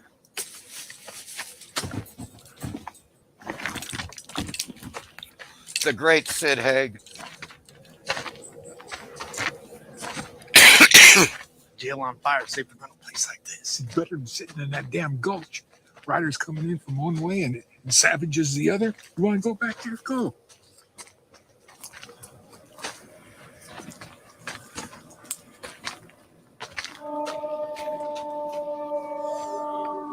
If that was a gust, then it learned an instrument.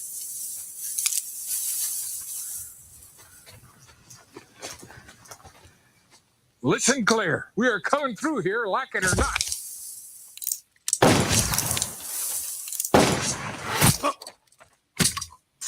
Buddy!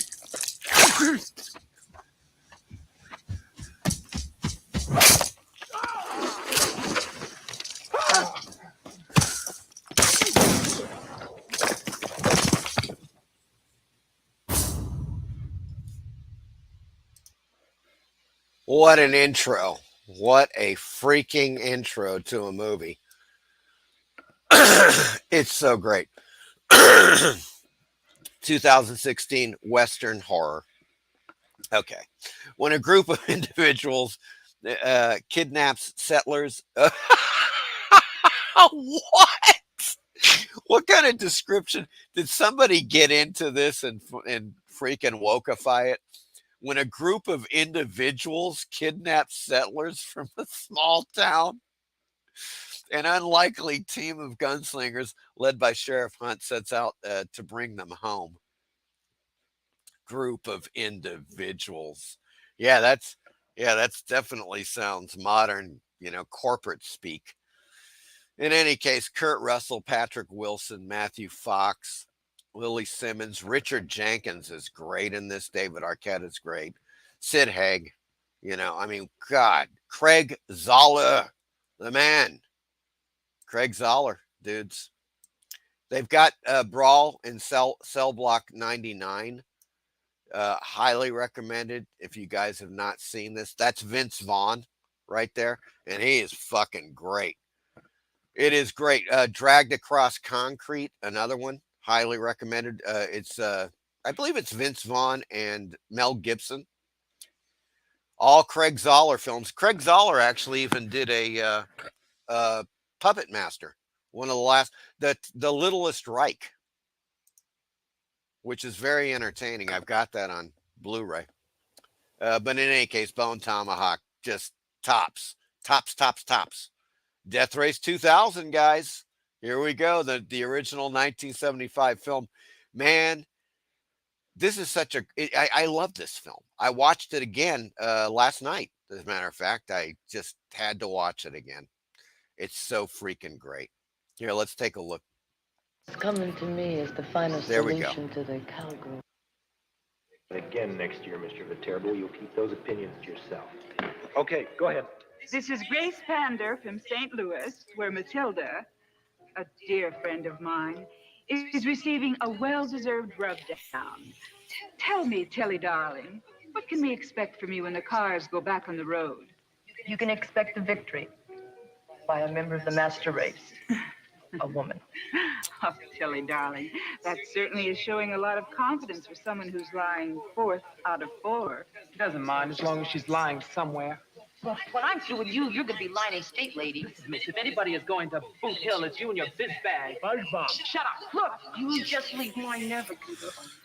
Girls, remember you're on TV land. Pete, how do you like being a navigator? Well, Junior, I'd like it more if I was in the driver's seat. Coming to you on the road. Oh, yeah? Mary Warrenoff. What's coming to me is to find a solution to the cowgirl. Frankenstein, can you tell us when you're going to make your move? Are you going to take any off-road chances for scores, or are you driving first in the new LA? It's not whether you win or lose, it's how you play the game. Frankenstein, a dear friend of mine. Okay. I just wanted to show a little bit of that. It's great, guys. You know, the Death Race 2000.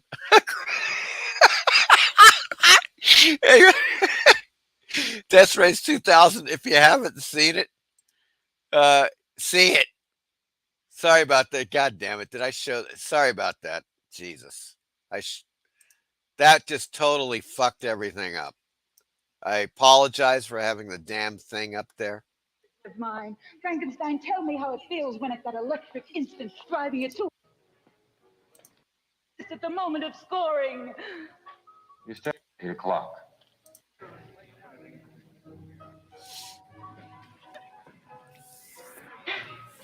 What are you doing? Get away from me. Don't go nuts. Just tell him I was whispering sweet nothing in your ear.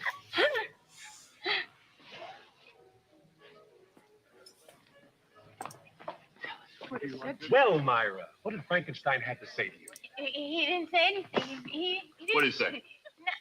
What did he say? Nothing. Look, I'm not playing games here, Myra. I want to know what he said. He said there was nothing sweet in my ear. In my ear.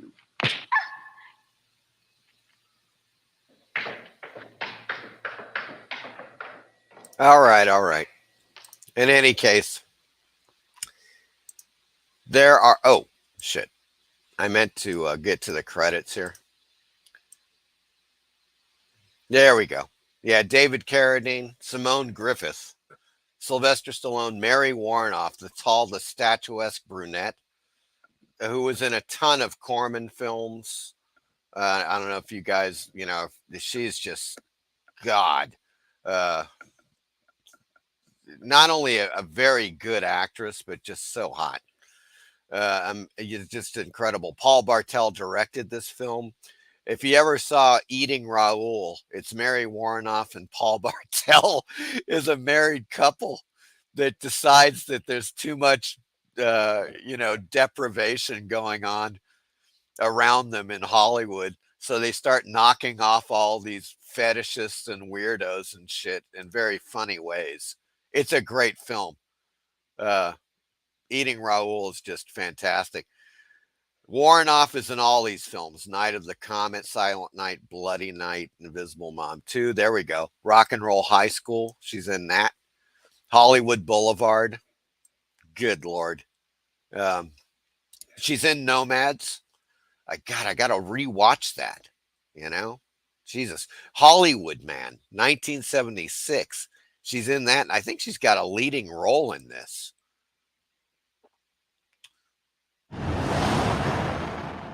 She's on the cover, too. Let's take a little look.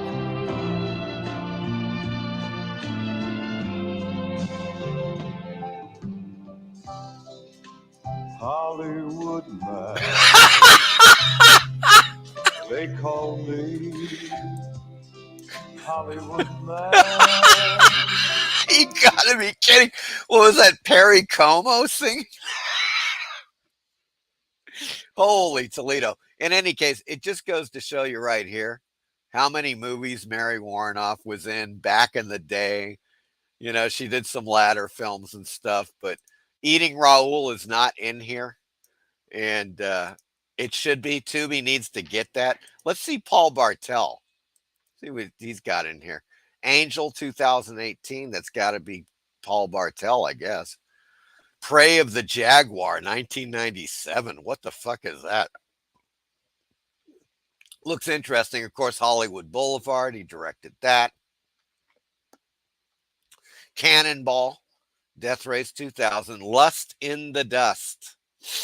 Jeez Louise. There you go. In any case, Paul Bartel, Death Race 2000, highly recommended, folks.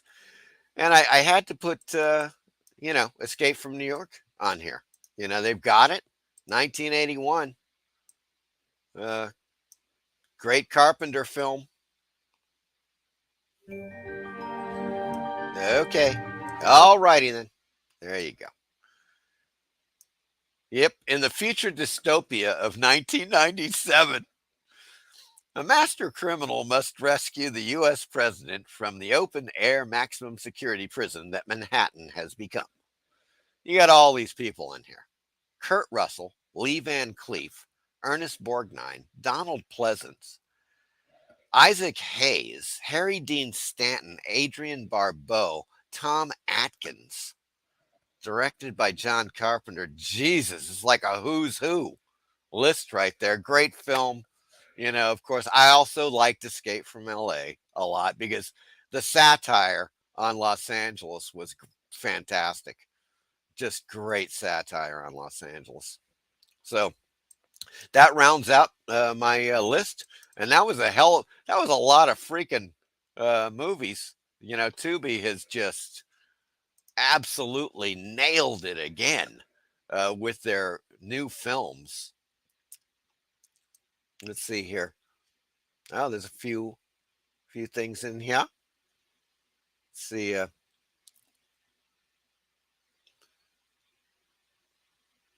Oh, Michael Taylor says, yes, Michael Dodd showed great House of Mystery comics today. Yes, indeed. Michael Dodd. Sid Haig plays a fantastic scumbucket. Yes, he's so great. He's just that opening scene, of Bone Tomahawk is fantastic. Francisco says you can add Brimstone from 2016 to that list of best modern westerns. Yeah, I like that one, and I've not seen it for several years. Anyway, I'm gonna have to. Maybe it's in here. Let me take a look, because there's so many damn movies in Tubi, and if not here, maybe it's in Canopy. Oh, there it is, right there. 2017 Brimstone. I got to add it to the list. Thank you, sir, for that reminder. I got to check that out. That's awesome. There we go. There we go.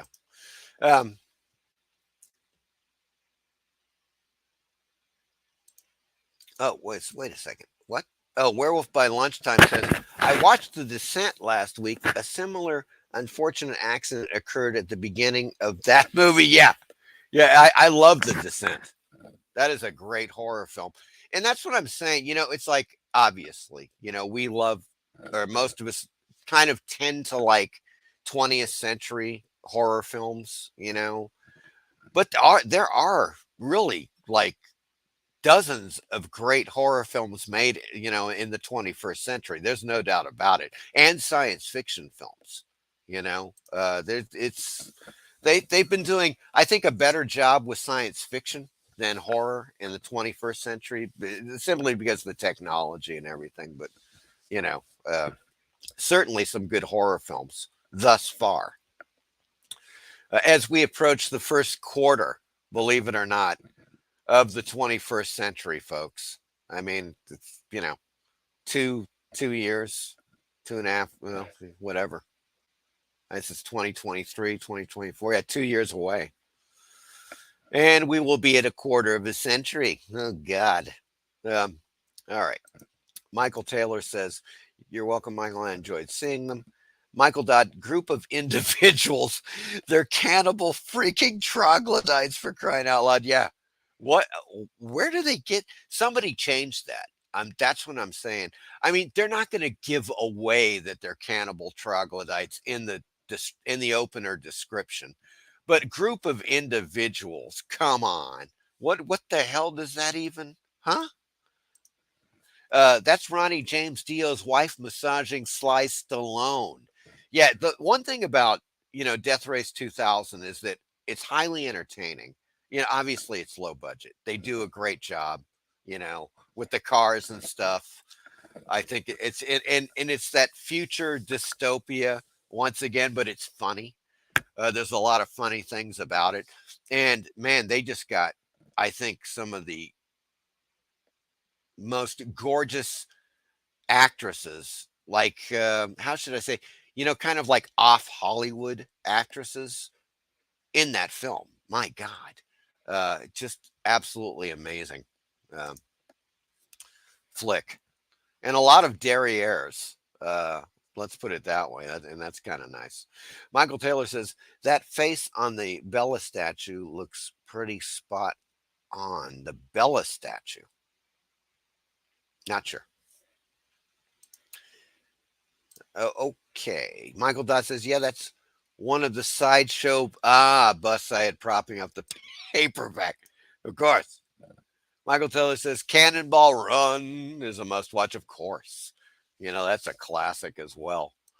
But there you go, folks. That was the Friday Night Spectacular. And as you see, I mean, Tubi is just dumped. We've gone through just over 50 films tonight. And that's just the stuff that I caught. That I am sure they have some other stuff. And of course, through the week, I will be, tracking down more. Now, as I said, both, like, for instance, Canopy, I looked at Kino Cult, Freebie, not really much to speak of. And if they did add some stuff, Tubi's got it. So I just go back to Tubi here. I don't mean to be a Tubi whore, but if you're gonna be a Tubi whore, it's like this is the best time, because Tubi is just firing on all cylinders here. It's absolutely amazing, and it has become the premier channel, even though people don't like to admit it. It's so funny because it's a free channel, and of course it's ad driven, right?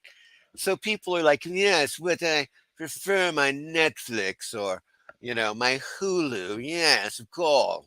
But bullshit, man. They just don't compare. Sorry. The only one that I think would compare is Amazon Prime, probably, in the whole, with all of the channels.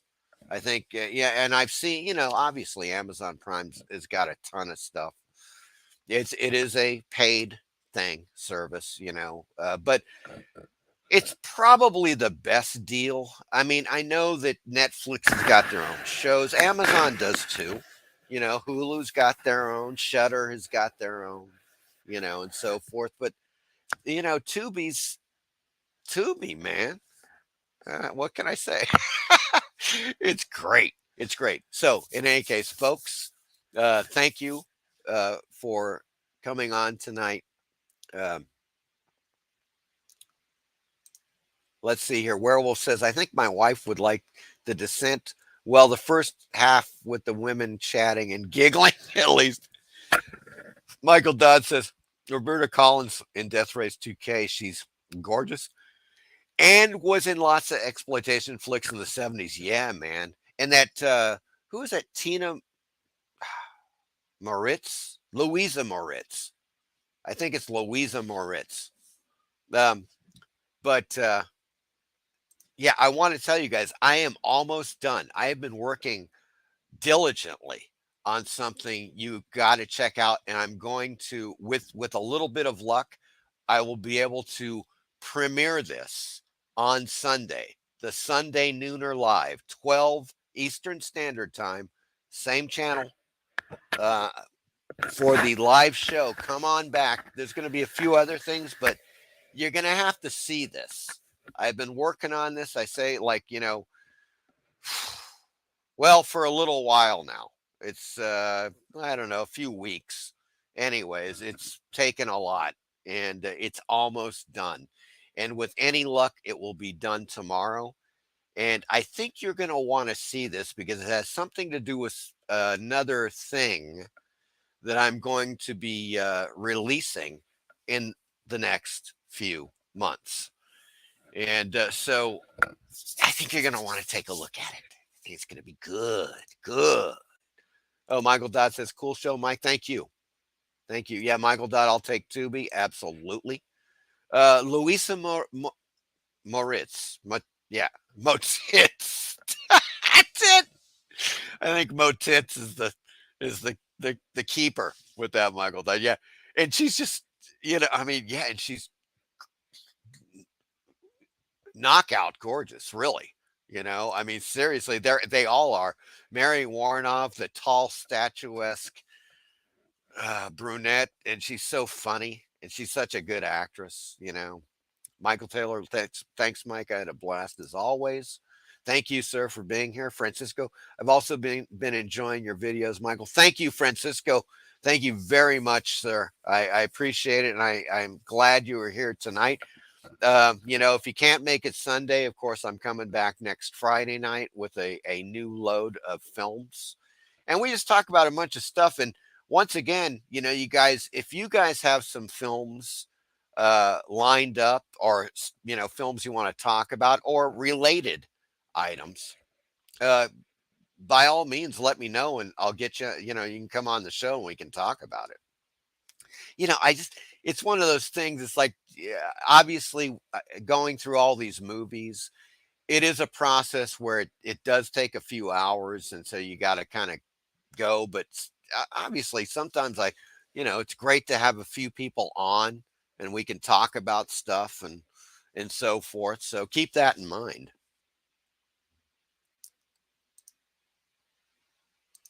Francisco says, I've also been enjoying your videos.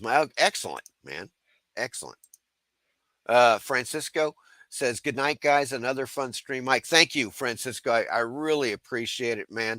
And all you guys, if you get a chance, hit the like if you haven't already. And you guys have a great night. And hopefully I'll see you Sunday for the live nooner. It's going to be a good one. You won't want to miss it. So for now, take care. Use Sinclair. And Michael Dot says, good night, fellas. See you on the Sunday nooner. Yeah. And we'll see you soon. Take it easy, guys.